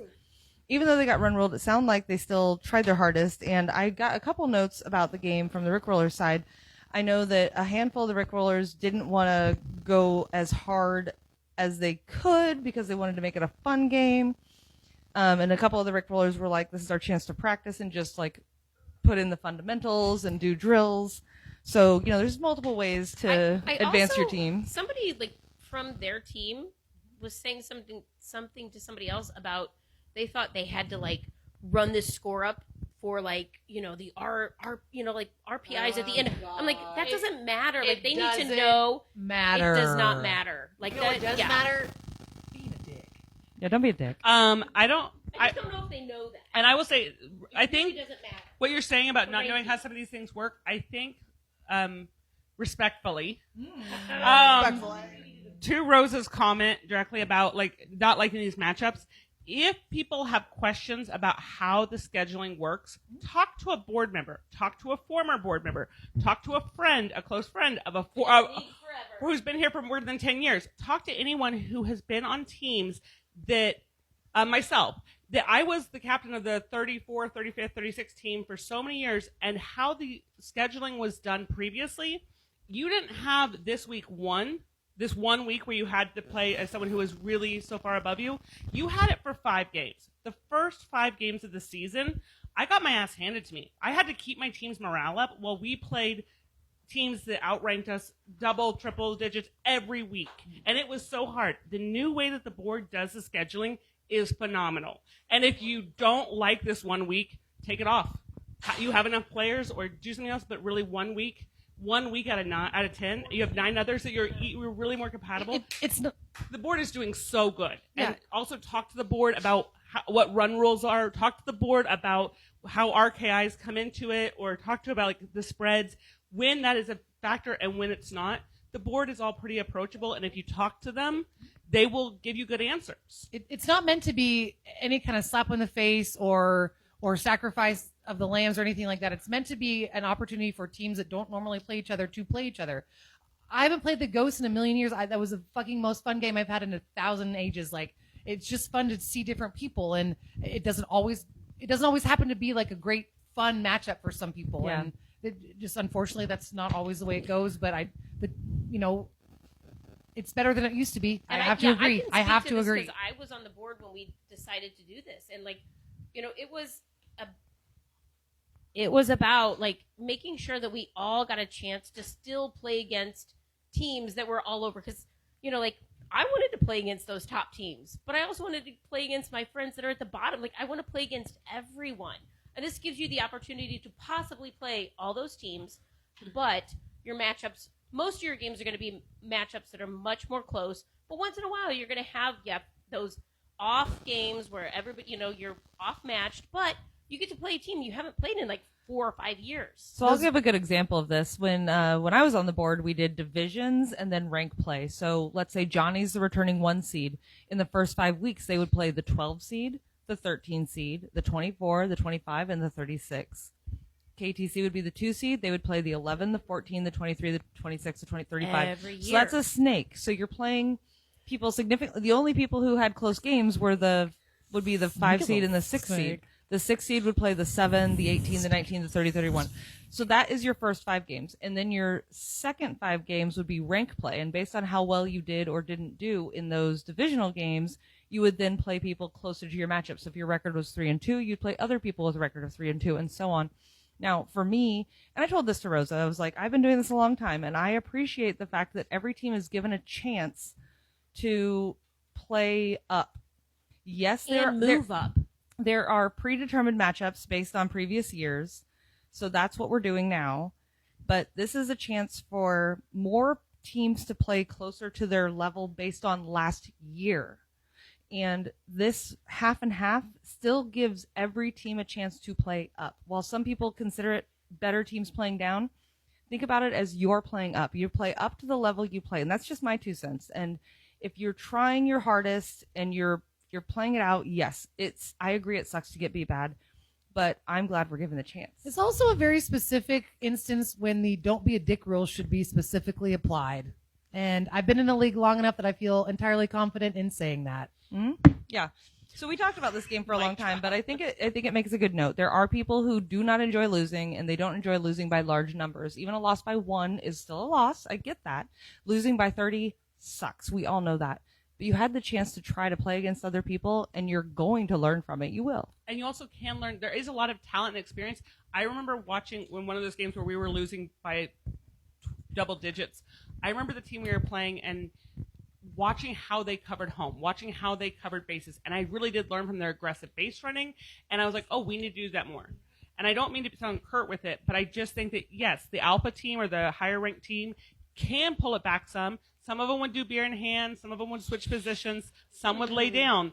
And people get upset about that. It really is it's really a subjective thing. Yeah. And I think you're never going to make everyone happy, but I do think these new changes have been so wonderful for the majority, and it's a much better improvement than where it used to be.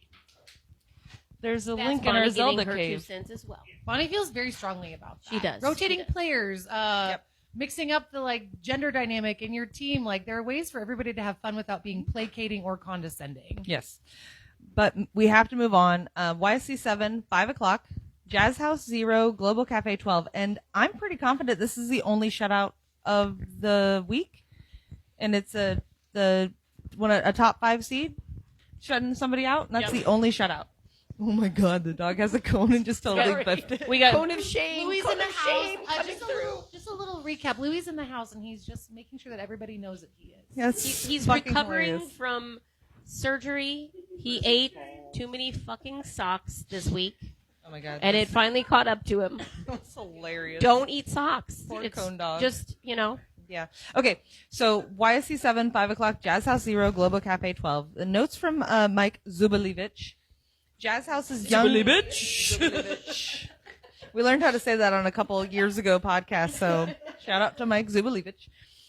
Jazz House is young and athletic with a little discipline and refinement of strategies where they're kicking, what they're bunting, etc. they could be a potential top third team. They will surprise some teams if they put it together. As the saying goes, a diamond is a chunk of coal until that did well under pressure. Those are the only notes I got from any Global Cafe people. I had a phone call with Rick Of course you did. from Jazz House. Talk into the mic. He said Global doesn't make any mistakes. He said Jimmy was 5 for 5 on Global. He said, oh, well, thank you. I got to put the mic closer. Rick is so excited for his brand new team. He literally doesn't have anyone over 23 years old. He's got some college baseball players and softball and soccer players as well. Well, he's bringing up the age average on his team, right? Yeah. 75. He doesn't count. I know. He's just so excited. He said they did shut Global down for 4 innings of defense. I forget which 4 innings those were. Maybe the first. Score sheets are hard. The first 4 innings. Global Cafe scored. Or maybe 5 they in got the shut down. first. I don't know. They scored 5 in the first, 2 in the second. They scored 3 in the fifth, 2 in the sixth, and that was it. So they only scored in 4 of the. Yeah. It looks like they played all 9 innings. Yeah, so they had some shut down defensive innings, so that was awesome. And Rick wants to play 4 girls on defense every game. That's his goal. He's got 7 girls on the roster, so if you're wondering where all the girls are at, they're at Rick's. His pitcher, Jaquella Morgan, returned from last year. She's a former KU track hurdler, I think national champion, so he's so happy to have her back at the mound. And he has a player who came back from 2018 who went to like dance professionally in college, and she just came back since 2018. So she went to college and came back, and he's pumped to have her back. I believe he said she scored 5. Oh no, she. In the history of his team, I don't know if it's history of the league. I know history of her team where she was 5 for 5 and scored 5 times, and like that's a pretty. Not in that game, but like in one of her previous games. Yeah. One of her claims to fame. So, yeah, he's just so excited to see what this young team is going to develop into this year. He's always recruiting young all-star sports players. Rick, where are you hanging out? He goes to the gym. He does go to the gym. He goes to the same gym I do. It's wild. He just looks at those people that look like athletes. Ooh, you look like a kickball player. Do you want to join a team? I got candy. Oh no! Sorry, Rick. Just kidding. Notes from Liz Carr basically Or maybe said not. that she had fun and she tried her squeeze bunt and it didn't work this week. Oh. So the Jazz House stopped Liz Carr's squeeze Good bunt. on you, Jazz House. Yes, I bun up one Yeah. car. So I'm sorry, I don't have more notes on this game. I didn't see it. I was playing at 5. Did anybody else have any notes on this game? Okay, I'm sorry, guys. We don't have more notes. We will move on. YSC 7 at 7. Red Lion 10. Toe Pokes 11. I hope somebody got notes on this. That was a good game. Did somebody I watch watched this game. Tell us all about it, Shells. This game was great.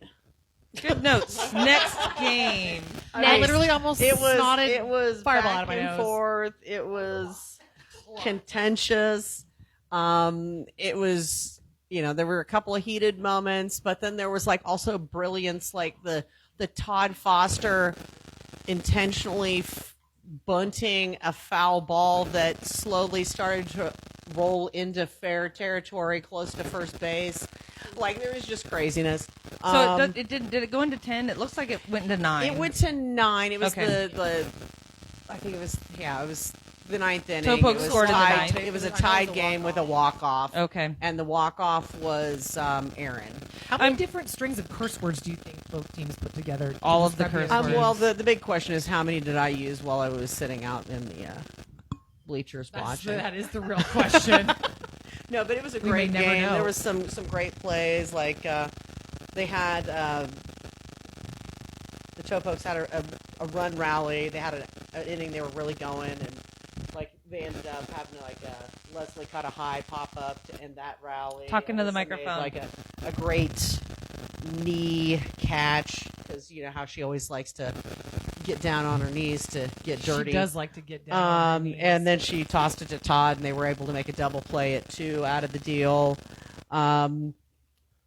For the Toe Pokes, they had their pitcher had some really great catches. She's got really good hands, by the way. I think her name is Reagan. She also had a nice kick that dropped right behind the shortstop. You know, there was just lots of good play, lots of bunting and then place kicking. So Yeah. it was a really fantastic game to watch. So looking at the Red Lion roster and looking at the who did they play? Looking at the Towpokes roster, the age discrepancy here is probably like minimum 10 years. There's a thread on Facebook right now asking how long you guys have been playing, which is why we started the podcast with what year we started. Shout out to Leslie Smith, who started on Free State the first year. Woo! And Let's get it! And Nick Lerner, who is one of our sponsors, who started the first year. Look at them two playing on Nicholas the same team Lerner. now. Same team. Real estate savviest. Most Nick technical Lerner was on a realtor. different team when he first started as well. He didn't join the Red Line But I'm right just away. saying 'cause they're they like weren't a both team. on the, like Yeah, not yeah. as, like, Now they're two on the of same team oldest- together. Not oldest people in the league, because that would be Yep. me. Richie Rose and Vaughn, they're both old players. Oh, yeah, oh, yeah. Obviously, Jared started with them as well in First Blood. He was not playing this week, but No, I know they weren't playing this week, but I'm just saying, like, But there, for, yes. They got some OGs in the house on the Red Lion. they have 4 to 6 people on that team who have been playing for 20 plus years. Damn! olds. Shout out Red Lion. Right? And so to take it against a team whose average age is easily 10 years younger than you and taking it 11-10, You got experience. Oh, that's good. Experience counts. Youth, we got Mhm. experience. I saw that there was only 3 ladies on the Red Lion roster, but I know that they're out there looking.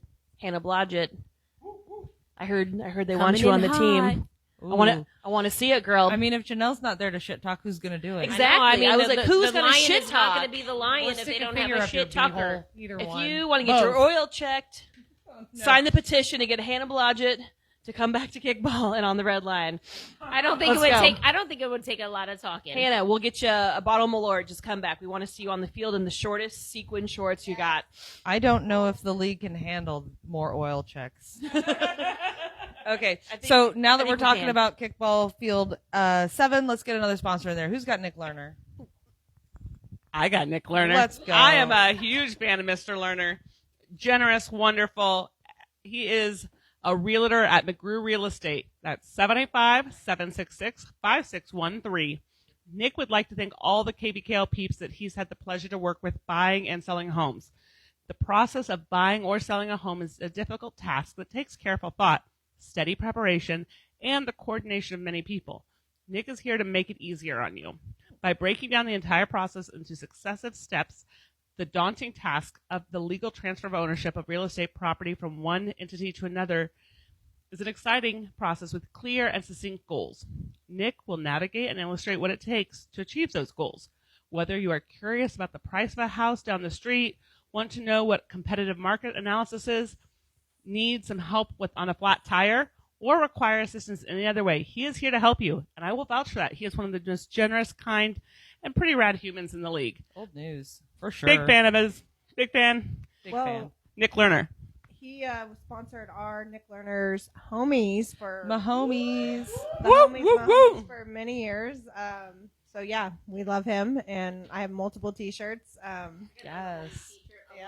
I don't like KU Athletics, but I still have his picture on my fridge because he sends it out every year with the calendar for the sports Got teams. that calendar. Nick, I've never gotten one. Oh, Ooh, that's Not beef. That's single beef. one. I have a chair I got from him and blackberries I got from his wife in my garden. Oh, He's so giving. I'm on the same boat. I have never gotten a calendar either, Liz. Nicholas, And this you is got run Stacy under the talking, damn bus. Nick. I want to see all Stacy those and old Liz. sunglasses too. You guys, you're friends with him on Facebook. He posts every year. Hey, I've got calendars. Who wants one? That's a you problem. You need to ask I for don't one. do Facebook. I don't do Liars. Look social into media. it. Okay, one more sponsor, real quick. Grandstand. Grandstand. Grandstand started small in 1988 in Lawrence, Kansas. Our origins began with printing water bottles and T-shirts. When a local brewery approached us with a request of painting on glass growlers, we quickly adapted to the challenging environment and innovated to meet the demand. Growler by growler, pint by pint, Grandstand grew up with the craft brewing industry. And like you, we obsessed over quality and learned along the way. We've now partnered with more than 17,000 craft breweries, distilleries, restaurants, corporations, and businesses, small and large. We have ensured that their brand is compelling, credible, consistent, and connected. Now, more than 30 years later, we bring the full weight of our experience and expertise to showcase your businesses. Give your brand the attention it deserves every time. Grandstand has you covered for all your apparel, promo, and glassware needs. Contact Madison at egrandstand.com. It's Madison P. I'm sorry. Madison P at egrandstand.com. That might be a typo on my side. I'm sorry. Yeah. Sorry. Yeah. Madison at pgrandstand.com. Okay. I really like Madison. Thank you so much for our sponsors again. We couldn't do what we do without you guys putting money into it.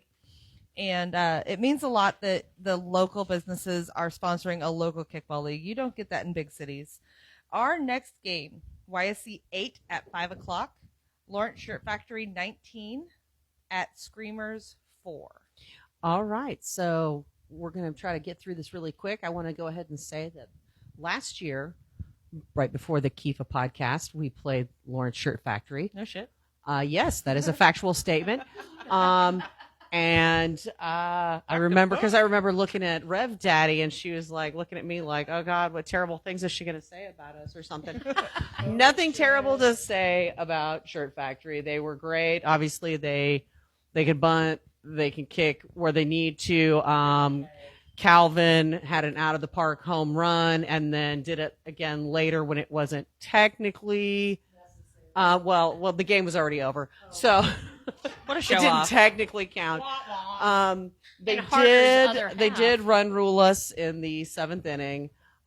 We were pretty excited about the fact that we at least scored on them, and it wasn't like a gimme. Like it was a couple of errors, and we were able to score. It looks like Kevin had a home run.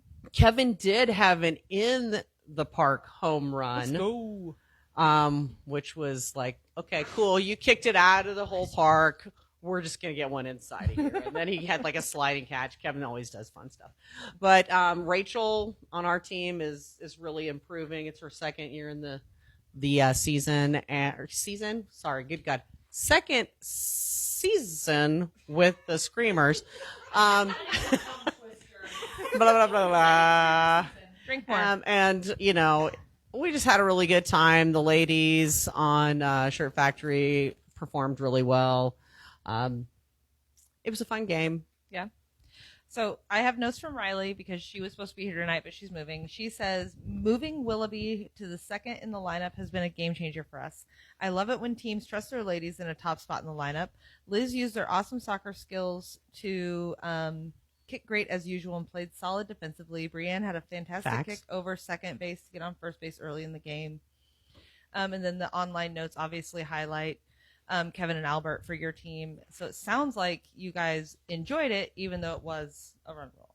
Yeah, we had a good time. I will go ahead and say, just because she's not here, I did get Riley out. Woo! Riley said she learned some good kicking skills from Jess at the Kickball Clinic. And I'm going to take this moment to have a little guessing game here. Ooh, A games. guessing I game? like games. Yeah. There are 36 teams in the Kickball League. This Yes. is a true. Yes. This is a true statement. How many teams, don't look at the score sheets, put them away. How many teams have a lady kicking in the 2 or 3 spot? 4. How many teams total out of 36? 5. $1. Harpies. You guys are guessing under 10? I said 5. I'll say 5. You're guessing 5? Definitely under 10. I said 5. You said 5? The answer is 19. Holy fucking shit! Yay! Based on this week's lineups for the last 3 weeks, we've got Gators kicking Julie in the 2 spot, Free State kicking Missy at 3. Late fees are kicking Allie at 4, so I'm giving them like a hashtag on that. So it's technically, I said in the 2 or 3 spot. I missed that. I said in the would top have said 3. 19 I if went I would top have known 3. that we were going 2 or 3 spot. Really? Exactly Really? 19. Okay. I knew that trivia. So Tokers are kicking a lady in the 2 and 3 spot. Lucy followed by Tank.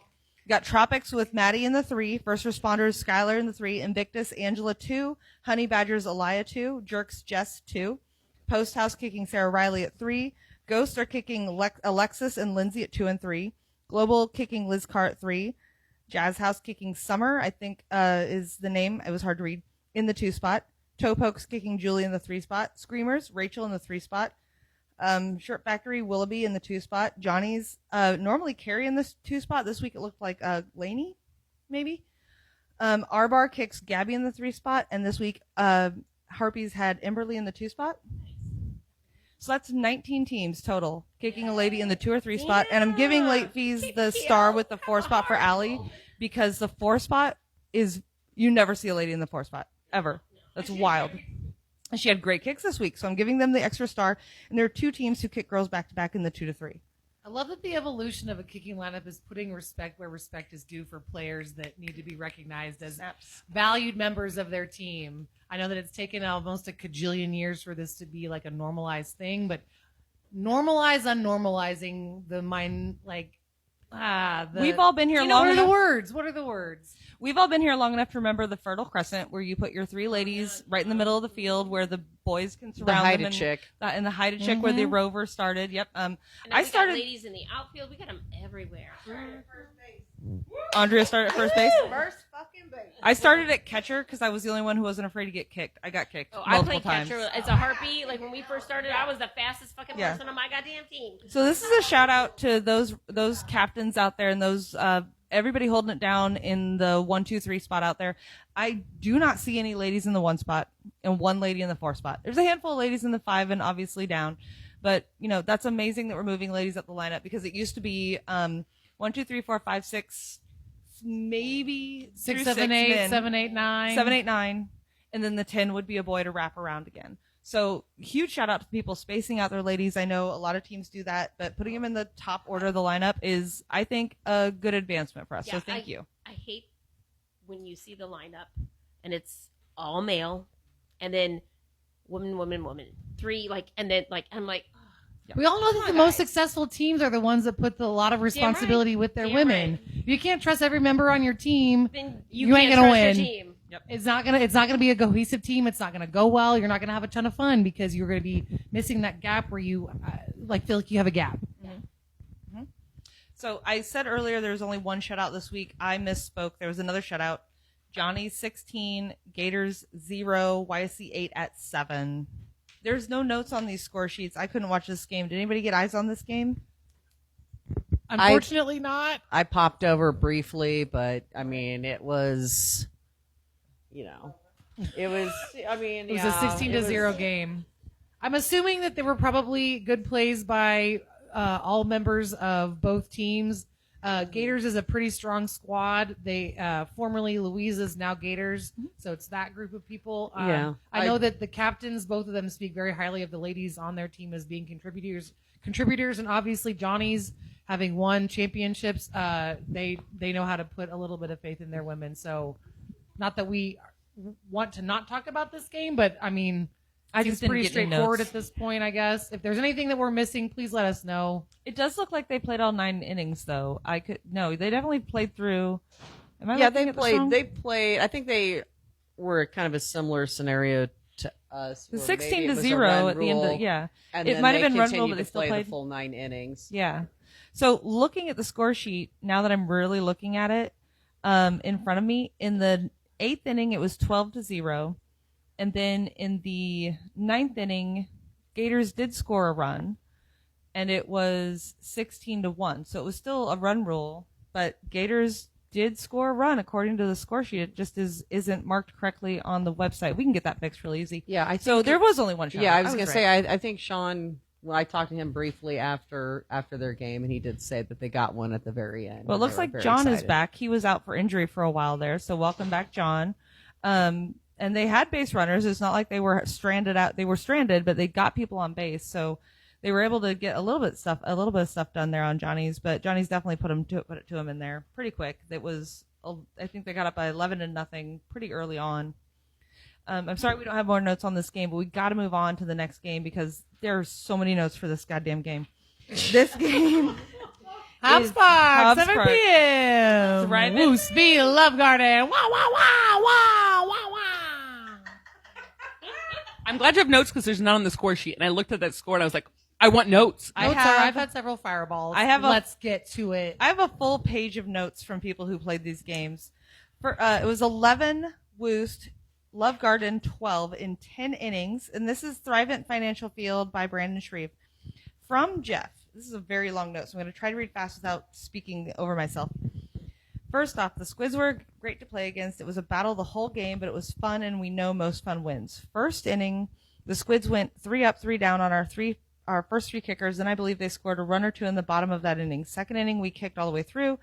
I'm sorry, Jeff, I'm going to paraphrase your notes because there's a lot to get through. Jeff does take very good notes, but they're very detailed, He Jeff. takes So we're just such gonna good notes. It wasn't until the bottom of the 8th inning that they had the lead again after 4 or 5 runs to make the score 11-10 in the top of the 9th. It says, so many notes. The winning run was a walk-off. I'm really proud of how the Woos played this week and how we're playing so far this season. While, of course, we would have loved to pull off the upset here in week 2 and in week 2 against the Harpies, I think both results speak volumes on the steps we are taking this season. It's always fun to see a team full of veterans in this league competing against that upper echelon. Of course, Woos continues to bring the vibes and the fun, which is what we're all about. Pair that with how we're playing so far this season. It's true, Wu-Tang Clan ain't nothing to fuck with. I'll continue to say it. I love playing with this team. I'm honored to get to be out here with so many people. Shout out to Jackie Becker, who no matter what's going on in her life or how busy she is, always brings the best music and vibes and sets the tone for us. Dan is one of the best captains and one of the best people in KVKL. It's a full team of awesome people. Word. And awesome at kickball. Too long didn't read. It was fun. We had the most fun game and made them sweat. They battled back and closed it out on us in the bottom of the 10th. Even though we lost, I couldn't be more proud. Notes from Jackie Becker. We had 1 inning where we scored 8 runs, including Indy. She got a triple. We were holding Love Garden to only 3 at the bottom of the 6th inning, and then Walker, with bases loaded, kicked well beyond our center fielder, and that began their catch-up. Courtney saw me move up on her when I was covering over third, and she scored a few off an awesome kick. We tied it up in the 9th. I don't know what's happening over there. We tied it up in the 9th, stranded a few runners.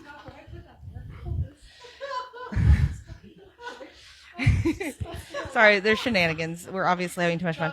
Stranded a few runners to score only 1, but then Love Garden was at the top of their lineup and did a bunt sacrifice and kick away and got the winning run. It was beyond fun for our long team of players who keep up with such high-ranking team. My team knew about my rough-ass day and lifted me up along with all the kind humans who showed up early to cheer us on. We lost, but it felt like a win. Fucking Walker, still with the most gigantic fucking boot. And then I have notes from Courtney, from Love Garden. Says we came out strong. Our first inning was textbook, up 3, up down. Couldn't have asked for a better start. The energy was high, but then in the top of the 2nd, they hit us like a freight train. They put an absolute clinic on us, dropped 7 runs just like that. We were stunned for a bit, no lie. We did not fold. We regrouped, locked in on defense, and started chipping away on offense. You could finally feel the momentum shift for us in the 8th. The best part, we're growing. Team is coming together. Our new players are starting to get a feel for the league, and the chemistry is building. Now we just need everyone healthy, and we'll be ready to roll. I know that Love Garden's dealing with one of their players, their third baseman, injured. Losing an infielder is always tough, but this is a wild game. This is the only game that I think people looked at and did not expect this score and could have never predicted it. And Marcus, I wish this game was on tape. I know the Red Lion Topokes game is recorded and it's online somewhere, but this game, oh man, I wish we had tape on this. I would love to watch it.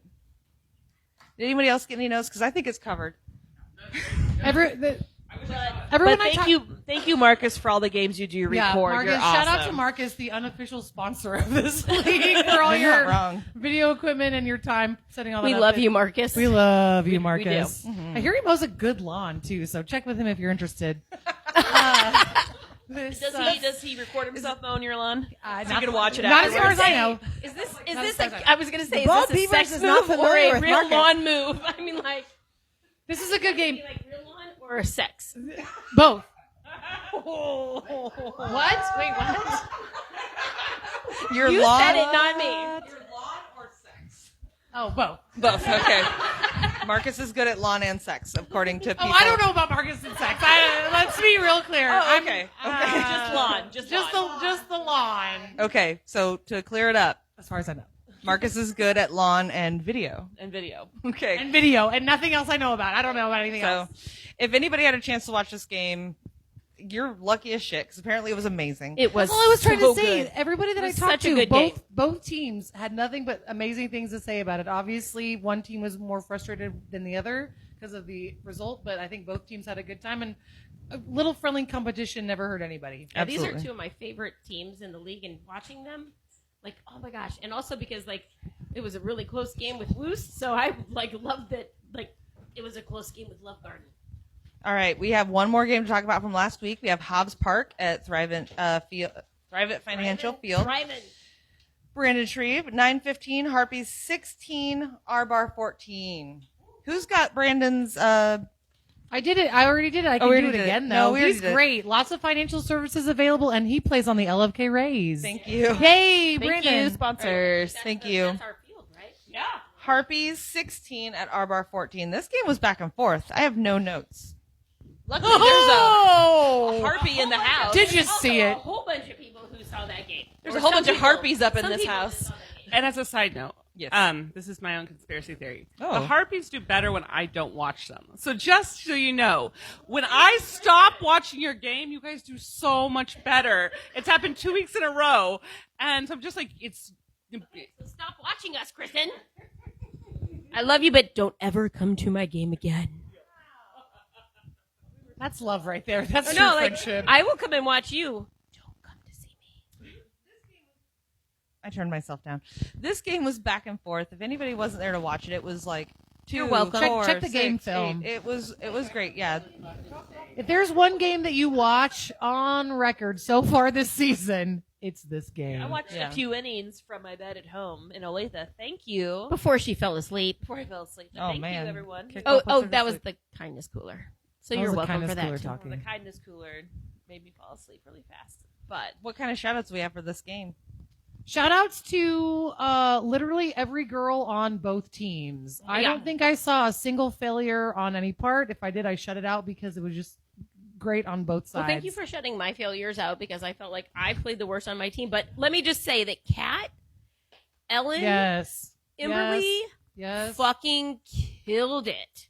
They they were, like, Can I just start with welcoming Ellen back? Where has she been? she was on our team last year. I don't know where were you, but Okay, she was where on was my I? team last year. Ellen's I do been not here. remember seeing her play. Ellen's been here. Like, she started on Jazz She House was a on long Jazz time House, ago. yeah. And she is a sleeper agent. Like, you're not keeping her that long. Someone's taking her from Oh you. no, she's not. No. Ellen ain't going nowhere. She's been on our team 2 years in a row. I And don't she like all this likes. poaching talk. Ellen We likes don't need to talk about us. poaching. It's inappropriate and ridiculous. Ellen likes us. She likes us. No, she's great.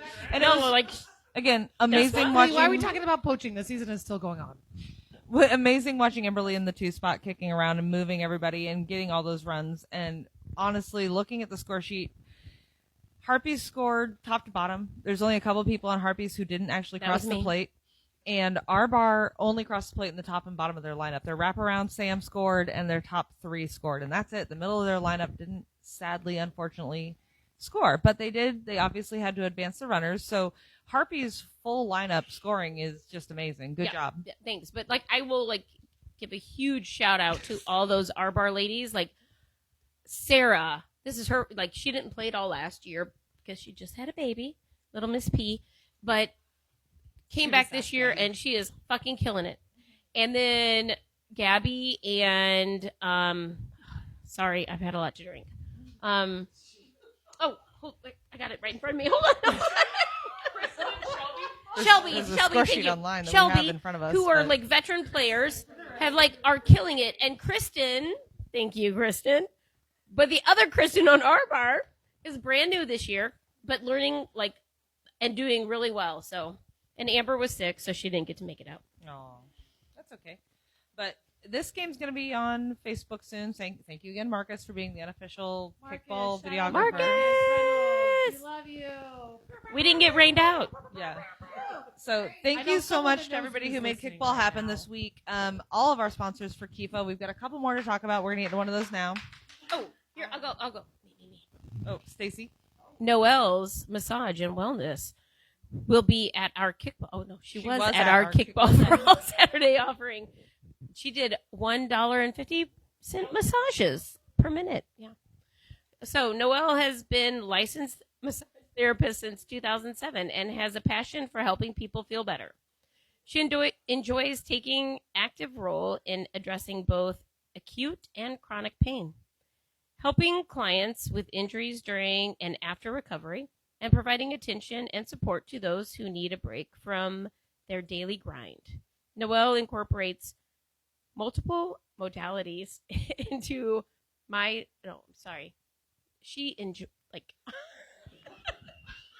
It's written in first person perspective. I got it.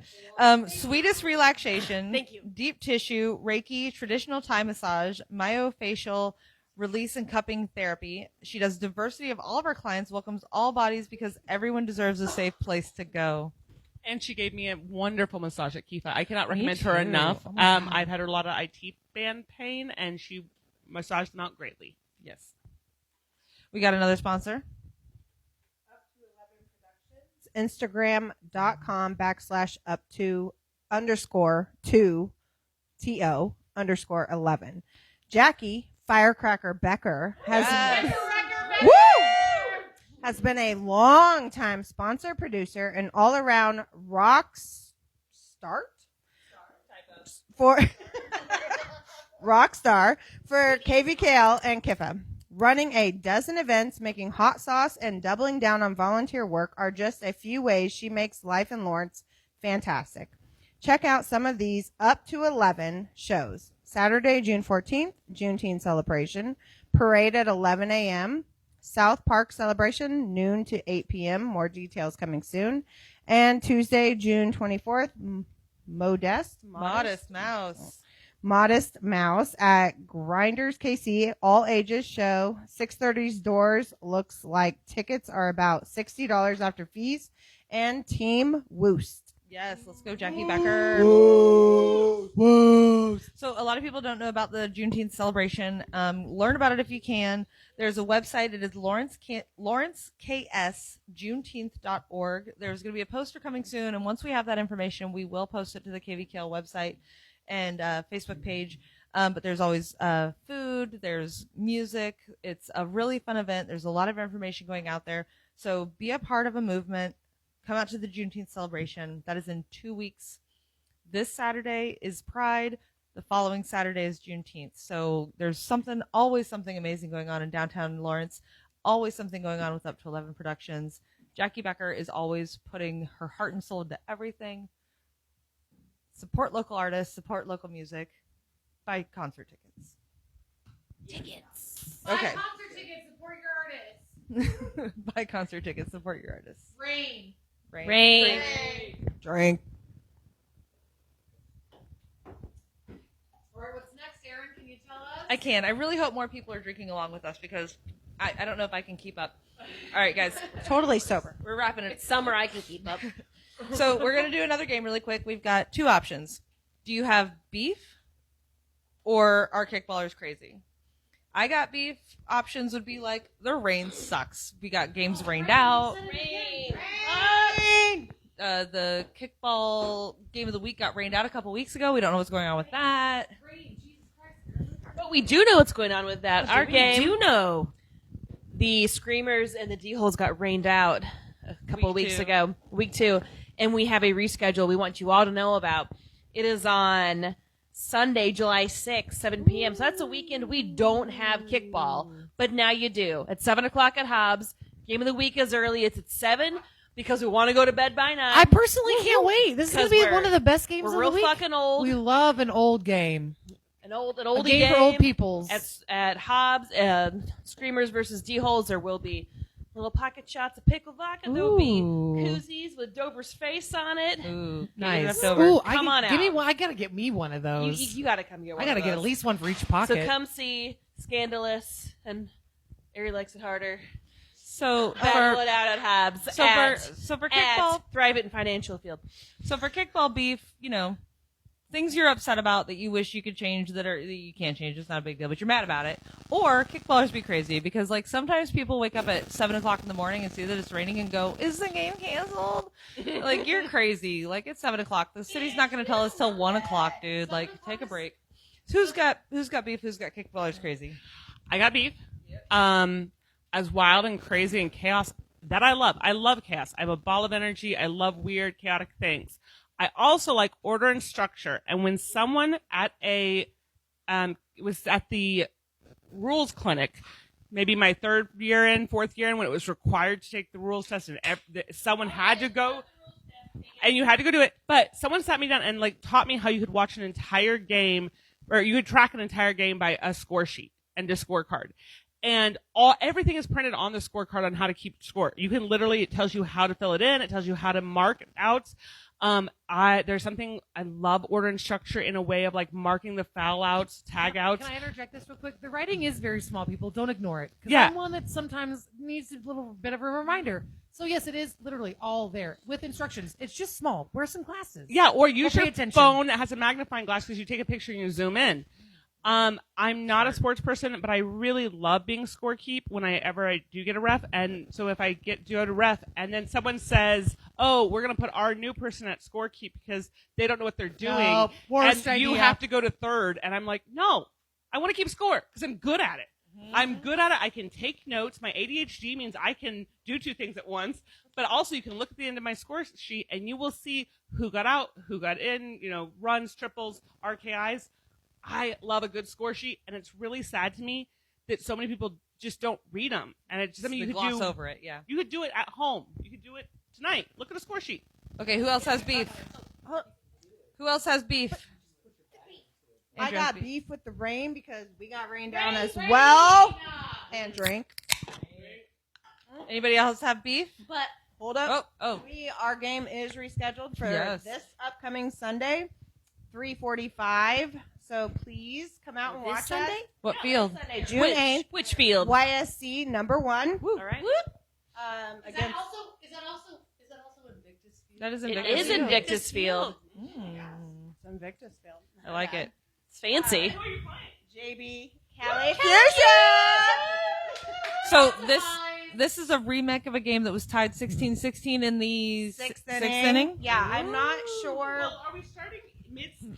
This is still to be determined Yes. because I was looking at the rules, and it's The kind of rules vague. state We can start in the 7th where we were at. We had we had a runner on 1, a runner on 3, and it was the top of the 7th. So we could pick up there. We could- You have to have the exact same lineup. Yeah, we that. probably won't. yeah, honestly, I doubt we will. Like I know there's gonna be some that isn't. Yeah, so to more do than it. likely we'll start over at 7. Top 7, 16, Okay. 16 tie. And This could be And an exciting. That was 3 a innings great of game. kickball. The wind was wild. There Oh was my so much God. going on. The weather was insane. All right. Who else Anyway, has beef? I have beef with somebody having a ref be the head ref that has never ref before. That is a brand new person. Yeah. And you have them be the head fucking I don't care Home if this is plate ref. lopsided week. I don't care. Also, if you're gonna have a new person ref, you better have somebody out there to shadow that person. That Not knows what somebody the else fuck they're helping talking them. about. 100%. I do agree with the shadow reffing if you're brand new. But I will start by saying that when everybody, it's a misnomer with the word head ref. It's home ref. There's home ref Home plate first, ref Exactly, is the but- only correct and way to put it. scorebook. It's not head ref. I'm it's sorry, home yes. plate You ref. are because correct. if you wanted But to that's get, the automatic assumption is it It is is. the head ref. It's It four is. people working in conjunction with each other to make a series of good decisions Yes. throughout the game. You are 100%. correct, but that home ref is the person that is supposed to like be kind of like. They may And I make a get they're decision. not the They head can make person. decisions. But you don't put them there. I will They are say the Dodd of the situation. this goes into scorekeeper as well, because if you look at the fine print, if you read the rules, scorekeeper's the head ref. Actually, they How really many are. of you knew that? None I of you. did. That's why you never put somebody brand new there. So- Also, like just shadow your new refs. Okay, anybody else have beef, or do we want to talk about kickballers being crazy? Let's go back to the rest of the Let's move podcast. on. My beef Yeah. can last for another day. or Okay. 12 years. Okay, 2 really quick discussion questions. I'm going to pick 2 of these. Some teams have rivalries. That's a hard one. Rivalries. Is a hard one. Rivalries. Thank you. But if you don't have a rival, who's your sister team? You got a brother sister team? Who is your BFF ride or die paired kickball team? If you don't have one, who's your rival? I think Harpies and R Bar appear to be brother sister team right Yeah, there. we're kind of sister teams. Yeah. Yeah. That's nice. Yeah. Yeah, it is. It is. Do you have a rival or a favorite Although team you I'm always fucking love glad to we play? beat them. Sorry. I Love you, think- Sarah. I think our team has a couple different favorites. I think it depends on a lot of like Ghost, probably my favorite team to play. Maybe not everybody on the team's favorite team to play, but those that have played on other teams have their favorite team to play. It's always nice to like get that kind of like siblingly hug around another team and just be able to have a good time. Yeah. I I know know there's- rivals. I think it's anybody that's not us. So I know there are some teams that feel like they play the same team over and over and over again. In my brain, D-Holes and Red Lion are probably rivals. It feels like they play each other a lot. And Replay Rowdy's right next door to Red Lion Tavern for a long time. It felt very I rivalry. feel like the games are always pretty close. Always close games. Yeah. Yep. But I think our sister team would be the Woost because Yeah. we've had so many games of the week and so many Jello shot collaborations. Yeah. With Jackie. I might be putting my foot in my mouth, but I really kind of remember my captain Adam telling our team last year that cork suckers were kind of ours because it's been hit or miss. I mean, I've only been on the team for 3 seasons, so I don't know the whole lineage of it, but I think that we're always back and forth. So I think he said that last year. I'll have to double check him, but I think ours was cork suckers because it really was each time we played him, it kind of went one way or the other. Yeah. I mean, Beaver. probably on our level, Screamers, Beavers, but honestly, our rival in our mentality is definitely KBC Tropics because those do. Oh, hold on. Yeah. Let me not get. For posterity, respectfully. Respectfully.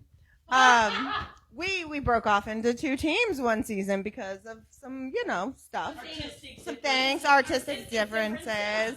And so, yeah, anytime we play them, there's definitely a rival there. So I love it. But I don't have a rival. Everyone is beneath Chelsea Scanlon. No one could ever rival you. I mean, if you get down to it, it's probably corksuckers. We do play them pretty frequently.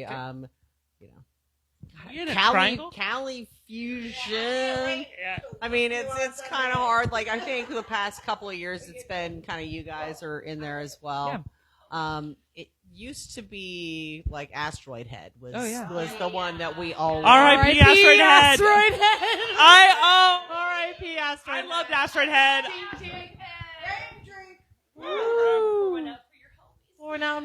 I would love to hear Pouring one out for the homies. in general, more people, if you have an opinion on who your rival or your brother sister team is, like who do you practice with? Like who do you call to practice with first? Like, is that your sister team? Who do you throw darts at in your spare time? Right, yeah. Who's your favorite? Who's your least favorite? Is it a rival or is it just like these are I would love to know if more teams have that like mentality when they're going into their game of the week or their game and they're like, yeah, I get to play these people, they're my favorite. Because, that's just fun to have not just rivalries, but like, oh, sisters. It's so much fun. All right, so we have a couple more sponsors we got to get through really quick. Who do we got? I got Empire Bar and Billiards. Pew, pew, pew, pew. 925 Iowa, Sweet Pea. Empire Bar and Billiards offers multiple pool leagues offered Monday through Thursday, as well as weekly tournaments and open tables every day. Full service bar and restaurant Torta Jalisco's Tortas Jalisco's. is open Monday and Saturday from 4 p.m. to 10-ish. A perfect spot to shoot pool, relax with friends, and watch a game. 19 valley tables, 9-foot diamond tables, loads of TVs to give you an option to catch your favorite event, bumper pool, foosball, and darts. Our own Stacy is on one of the pool leagues, and we do love Empire, the team. They're also one of the most loved teams and just sweethearts of the league. So go play. love them. Always. I love them. I really just adore them. But go shoot some pool and support Empire Bar and Billiards. And thank you for sponsoring us. All right, who's got bridge? Chelsea Scanlon. got the Bridge Body and Wellness. And they are located. You can find them at www.massagebook.com. Therapist, the bridge, 785-218-6685. And they are closing the gap in your health journey so you can feel your best. Ashley's emphasis is on soft tissue work. Her intentional treatments can assist the muscles suffering from chronic pain, acute injury, or maintenance that can speed up recovery and healing in the body. You can call or book online. They are located at 4910 Wakarusa Court, Suite A, Lawrence, Kansas, 66047. That's The Bridge, Body and Wellness. Ashley is wonderful. If you've all been noticing my sweet ass lately, it's because of Ashley. Wednesday morning workouts, great. She'll do it by Zoom. You can get the recordings of stuff. It's amazing. She really tries to focus her stuff into your life. So she does workouts and massage therapy now, yeah? Yes. So she was one of the original massage therapists for the first KIFA. Ooh. She's been through a handful of places since then, but she's been around and she is very skilled. She knows what she's doing. You can definitely trust that she's leading you in the right path for whether it be a workout or a massage. And she's just so fucking sweet. And now we have at least one more sponsor. I've got one. Am I the I last one, or think do you it's have you. one? I think it's you. Me, Lisa Frank Kickball, Lawrence's nationally ranked women's kickball team. Established in 2015, these dedicated ladies practice year-round, whether it's a weights workout at Invictus Fitness Lawrence with their captain Angela Finch or practicing on a sunny day in February. These ladies stay focused and tournament ready. They love traveling across the country to play kickball and spreading the word about Kaw Valley Kickball League. When we tell new people that we have 36 teams and we play on dirt and we play with an 8.5-inch ball, their minds are blown. Most of them say, we didn't know there's Kansas in kickball. We tell them kickball was invented in Lawrence, Kansas, and KVKL is the best league around. Yes, baby. Yeah. We've definitely been around a lot longer than Preach. other leagues. Written from this heart. The fact that one town can throw out a kickball team that travels nationwide and all the other national teams are kind of hodgepodges of regions, this kind of says something, I think. I can tell you, there are some teachers that are like training the like young kids how to we teach them the kickball rules. I On would the playground, love like KVKL rules. I would love to have a kickball camp for kids. That's my next goal. That is We like had KIFA. I think we should have a tournament with kids and Yeah. let kids We've been play with talking us. about it. Let's have a I will kickball tell you, kickball Braveheart camp for will kids. kick everybody's ass because we've been planning this for years. Do you think they'd allow me to have a shit talking segment, or is that like No. As long as no You four little call it a words are shit- used. It's smack not a talking. shit talking. Smack talking. Smack No, talking. bring it down a little more.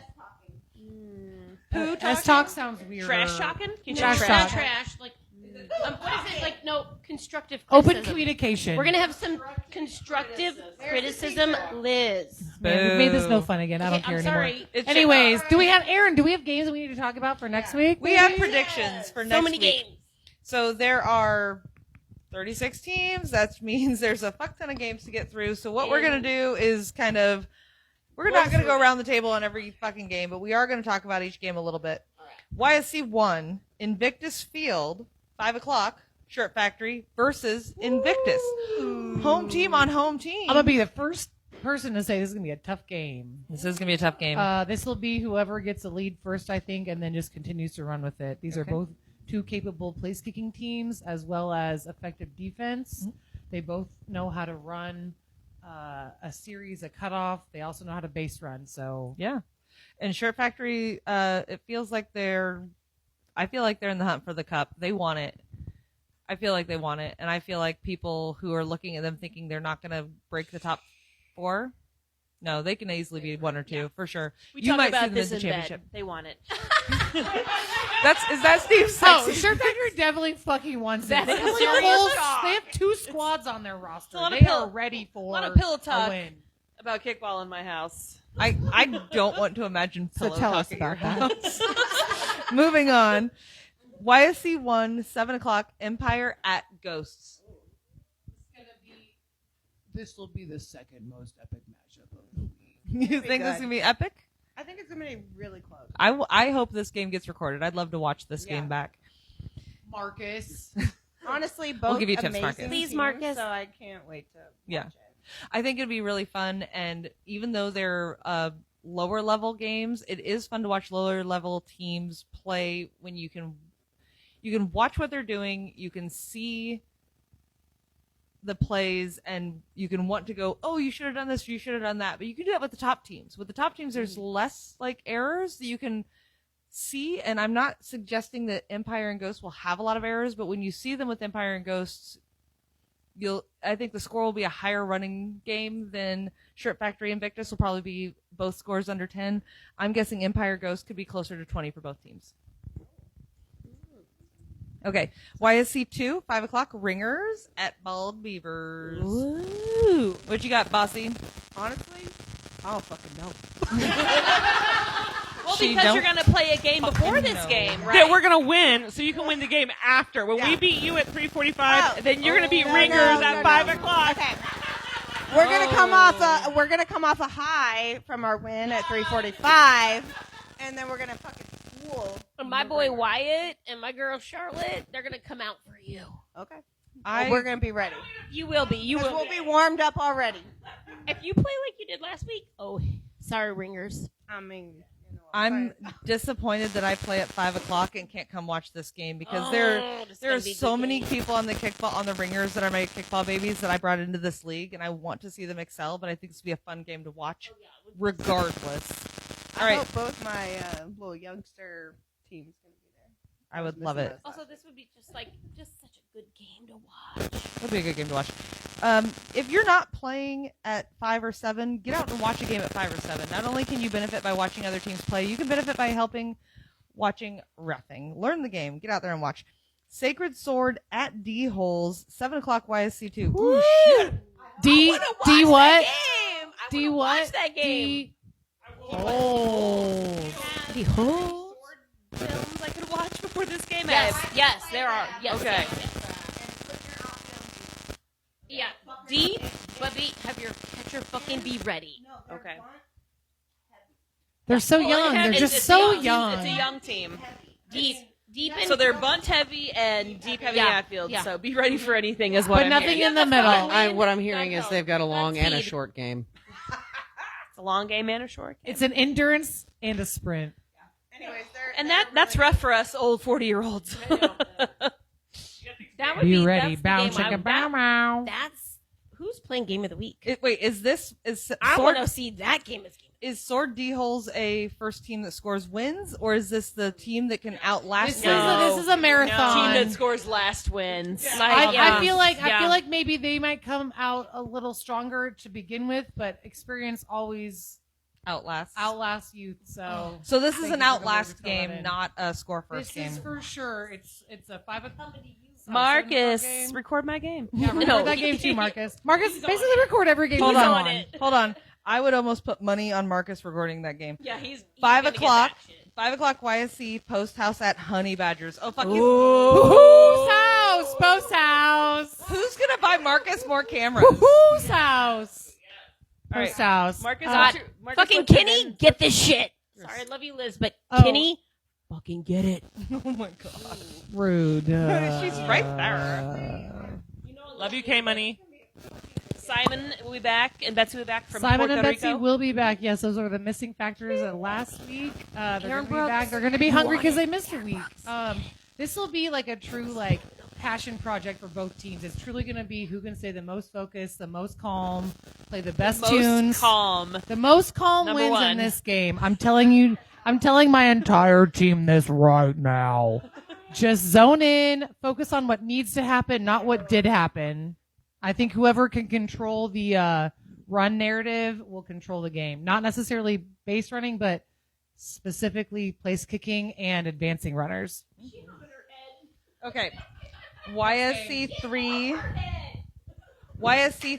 7 o'clock. Johnny's at Rick Rollers. I think the big question for me on this game is how many points will the Rick Rollers score?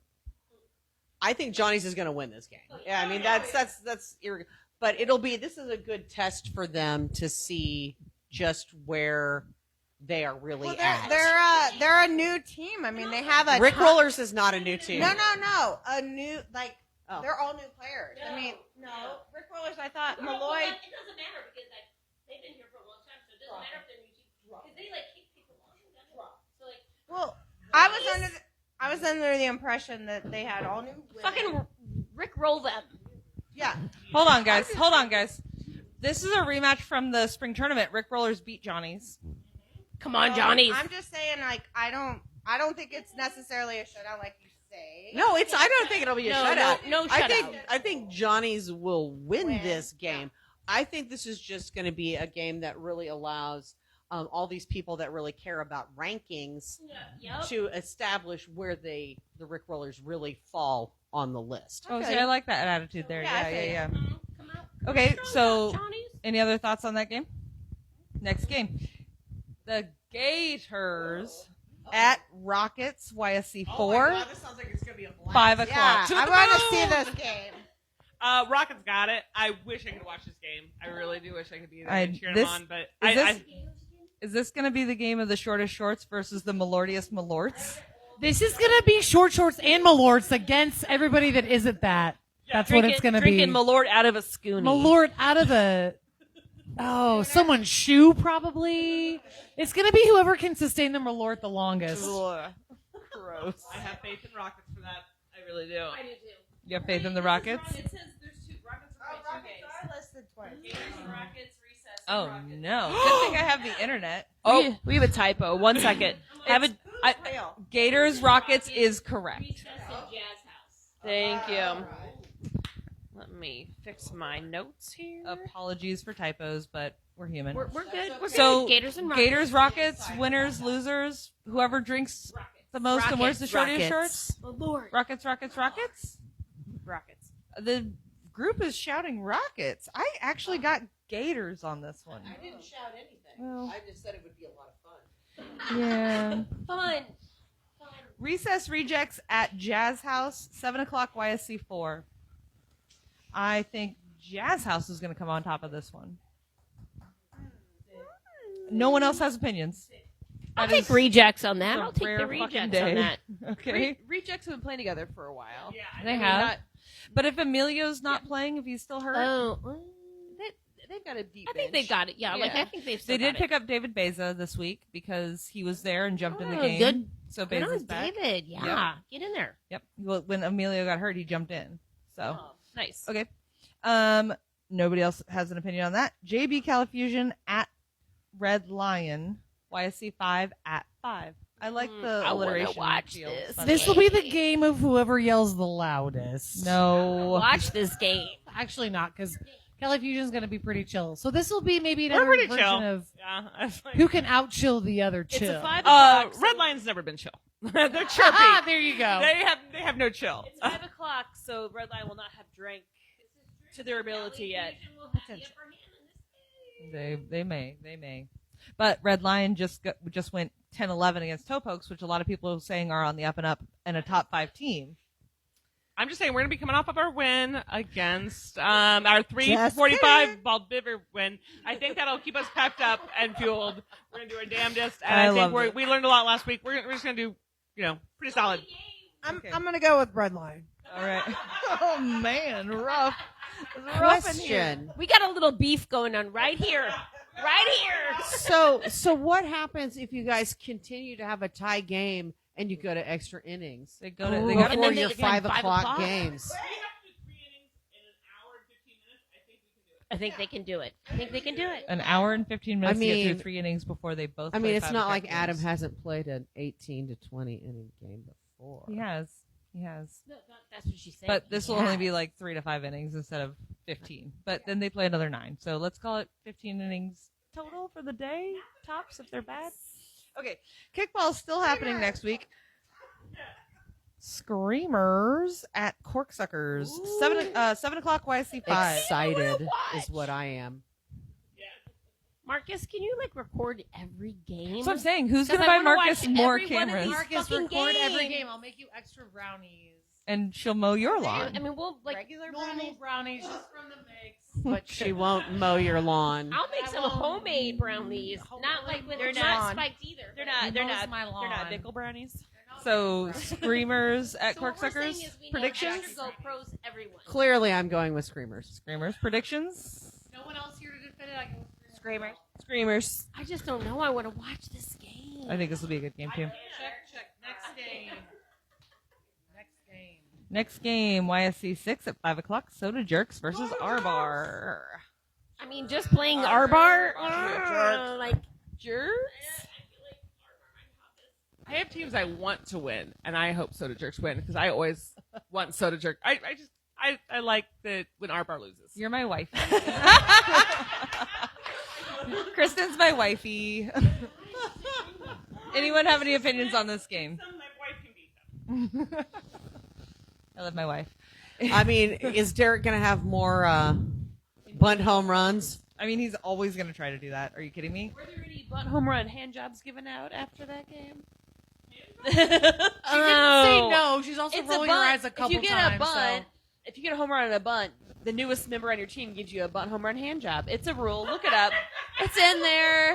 What in does that there. it's entail? typed very in. Hand It's job. like in my microscopic font. No, it's on white font printed on white paper, where but is it's that there. It's like, have you not seen that in the rules? Yeah. White. It's in the rules. It's It's- on the back page. There's like like, did you not see it in parentheses at the bottom with the asterisk?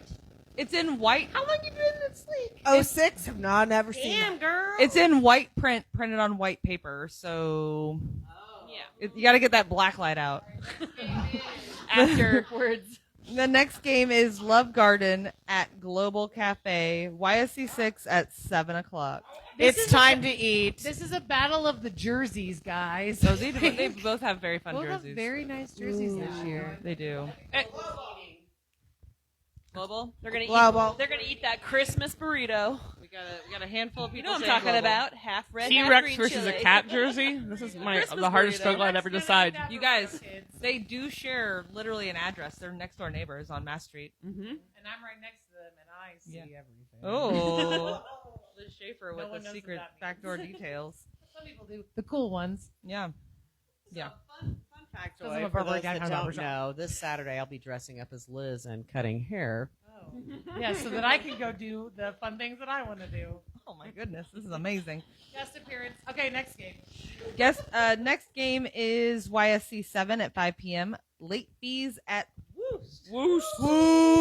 I love them both, but woo. Yeah, I love late fees. I have a crush I on love all the late ladies, fees. but I think Woos is going to be so fucking hungry after last week. Yeah. Yeah. There's no way that they're going to let it get to a walk off. I love Woo. Maybe they should have some breakfast. They're Mushroom hangry. biscuits and gravy. Mushroom biscuits and gravy will fuel you to do whatever you need to do that day. It is the true breakfast food for champs. Are the spicy marks back? Where We'll did have the to spicy find out. marks go?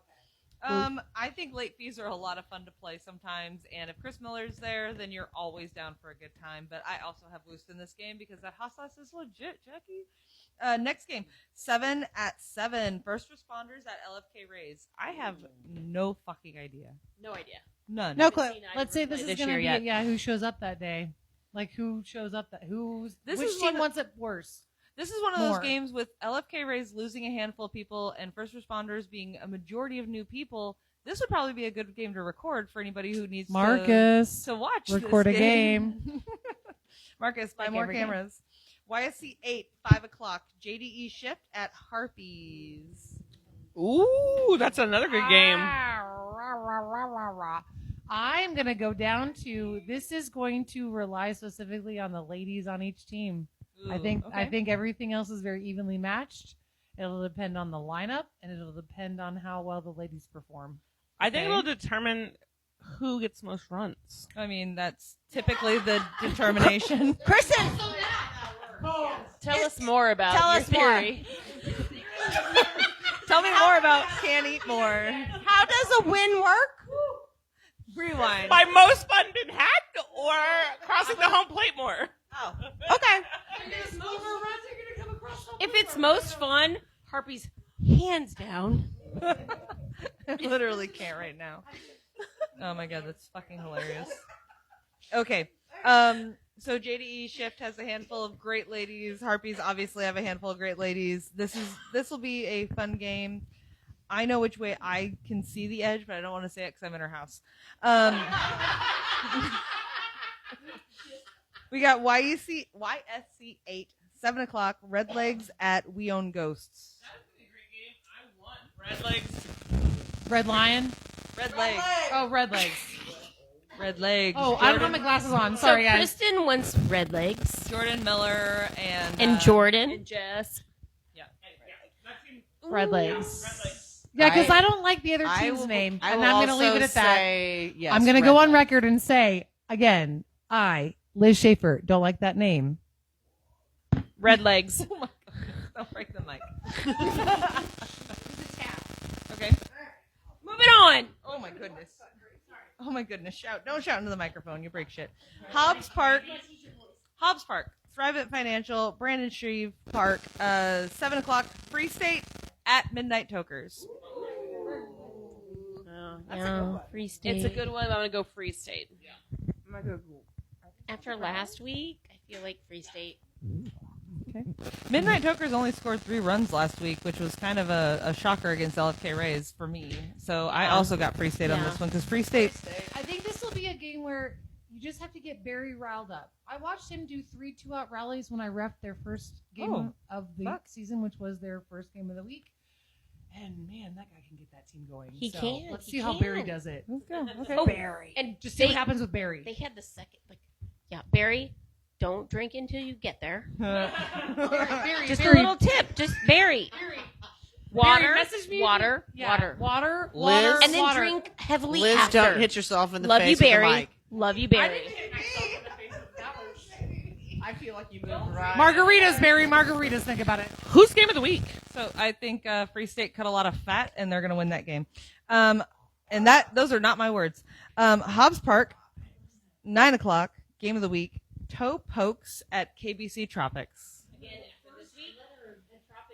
Any thoughts? Anybody? As much as I don't want to say it, I'm pretty sure I'm going for the Tropics. You're going for the Tropics? No, if she's gonna put money on the line, it'd be that the bet who thinks it'll win. I'm going for Toe Pokes. Oh, I like Yeah. that.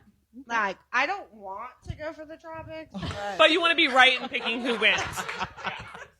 Wow. love you, kids. Respectfully. Love you, kids. Respectfully. All because of you, Cougar. Okay. Anybody else? Top game of the week? Neutral respect I mean- to tropics. If we look at the results of this week, Mhm. I would definitely have to go with KBC Tropics as Okay. well. And yeah. Okay. It could be a close one. Nah. I will just have to sit in the stands and watch. Or in your bed and watch from the video, which is so great. Thank you again for recording that and broadcasting I'll it. be I really love watching. that Mixler. Thank you. I'll be watching that shit from bed in Olathe. The dogs and cats next to me. It's the best thing ever. After I eat my Taco Bell. Okay. Next game, or no more games. No more games. That's it. That's all we have for Well, who is doing what next week on Next chores? week on cleanup, we have Johnny's and Invictus. So they're 1-2 seed cleaning up the park together. Give them all your trash. Rick Rollers do it on scoreboard. The 7th inning stretch tickets will be sold by We Own Ghosts and the Recess Rejects. Food? I don't know. Probably Elena. We'll find out. It'll get posted. I don't know what the current pot is for the 7th inning stretch. But Avery? I do know the 7th inning stretch game is going to be silly masks running around the bases. Ooh. I love that game, by the way. Yeah. And I give Avery just like one little bit of props because he doesn't need more, but just one small glimpse of hope. Like, you crush it with that fucking game, dude. That is wildly fun for everybody and all the mascot participants. Yeah. Yeah, put a mascot. Who would have ever guessed put a mascot head and make him catch a rubber ball? Right? Great. Super fun. It's Yeah, super I fun. love the games and like it's just good energy. Do more of that. It's so fun. Yeah. 7th inning stretch is always a lot of fun. And keep in mind, you can buy tickets for that. It's a 50-50 pot every week. I don't know what the pot is up to, but money does go to charity when you buy those tickets, and you could get a little cash back too. Avery did tell me that over the course of the season, whatever team sells the most tickets will win a prize. Ooh. Interesting. I don't know what the prize is. I bet it's shift gear. I bet it is. But It's those dots. And It's those candies. it could be candy. It could be candy. It could be candy. It could be all kinds of things. I like candy. But, you know, your team tries hard, sell some tickets, earn money for charity, win a prize. We are going to do one more silly game. Draw a couple names out of that bowl real quick. Because why the fuck not? Is 3 too many? We'll do 2 I'll each. put one back. I'll put one back. All right. That's fine. 2. Oh, During names. oh, that's funny. Yeah. Ooh. Hey, pass them out. Pass. So what we're gonna do now. Two. Puff, pass. So what we're gonna do is you're gonna have something in front of you, and it's gonna say a team name on it. And if you were on that team, or if you're watching that team, what noise does that team make for a celebration? Is it an animal noise? Is it like for example, I drew rockets. Is their team cheer more of a pew? Or literally pew? Or is it more of a alert? It's a pew. Definitely a pew. Okay. I know for. So what name did you draw, and what noise does that team make? Do I say the name and make? Okay. Yeah, whatever. No. Well, I got to Make the noise and see if we All right, can the noise is. Tokers! That's I asked a D-hole what sound they make, and that's what she said. Nice.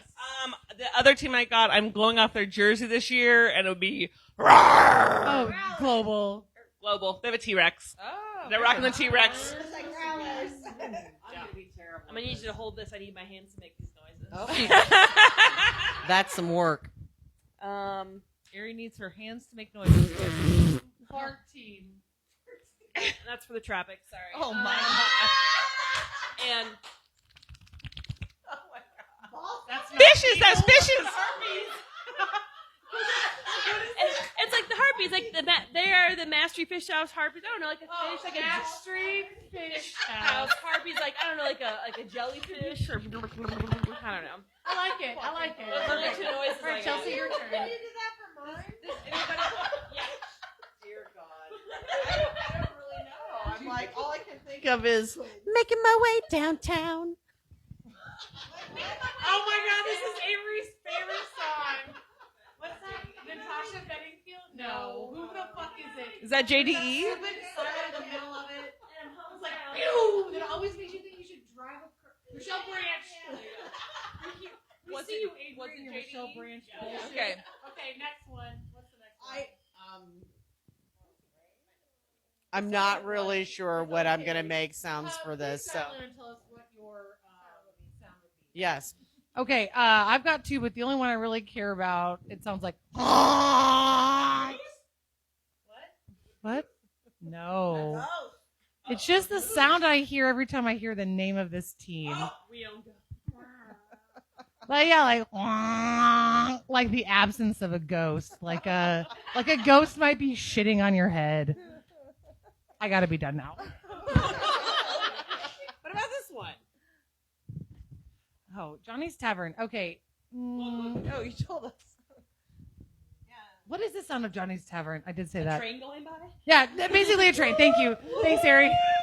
Toot toot, bitches. Toot toot, bitches. That's what they sound like. Making a underwater Yes. fish noise for the squids. I don't know. this is Love Garden Squidge right there. Thank you. Thank you. And then Just scream it. what was that us?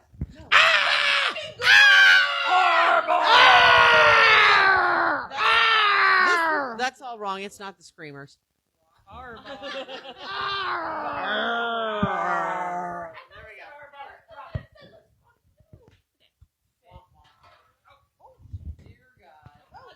The cans are falling left and right. What else have we got?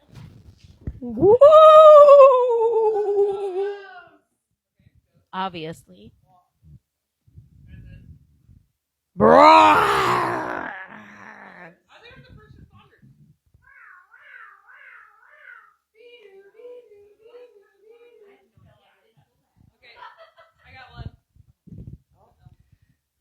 Never gonna give you up.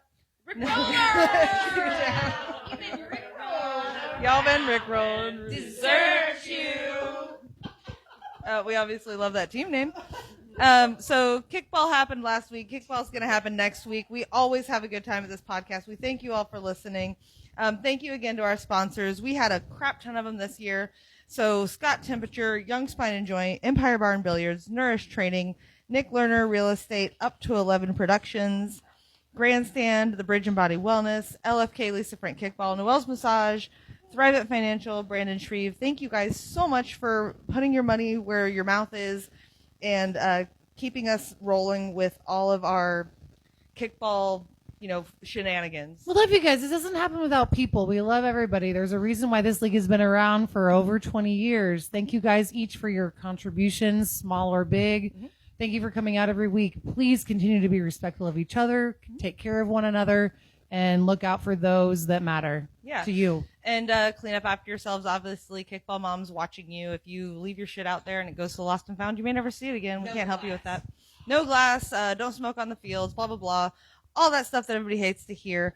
But thank you again. We are going to go around the room and thank everybody.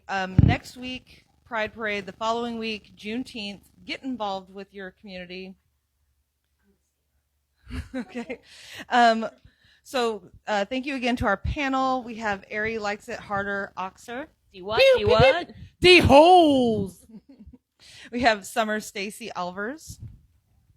Summer Stacy. Oh, it is.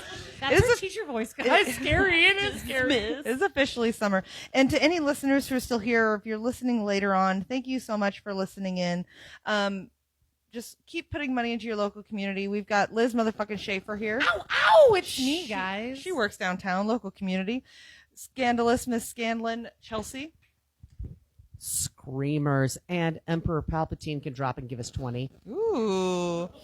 Sexual, not kickball. That's literally all I could think. Kristen Callahan Setterstrom, KCS. Houlihan Cederstrom, just so you know. Sorry. But it's fine. Honestly, thank you for the invite, for being here, and thank you, Bryson, for helping make Wednesday nights happen. You've made my summer a lot easier, and I really do appreciate that. So thank you, and thank you for everyone who comes out to Wednesday night. And again, thank you for the invite, for being here. Mm-hmm. Love you all. And Andrea, bossy, bald, big, bad, brash, bitch, benevolent, banging beaver. Ooh. Oh my fucking god! Try to put that on a license plate. 7 characters or less. I don't even think I could say that, but fucking thank you so much for having me. It was my first one, and I've been in the league for 19 fucking years. Woo, woo. And I've never been on one, so thank you so much. Yay. I had a great time, and you guys are some badass bitches. Aww. Yes. Love you. Bitches get shit done. Great hugs, and I love running into you every day. I am your host, Erin Airbear Adams, Kickball Mom, as always, saying thank you so much for supporting Kickball. Thank you so much for supporting ladies. Come out, show up, be there for Kickball, be there for your friends, and we'll see you next year. Woo! Ow! Never gonna give you up. Never gonna let you down. Never gonna run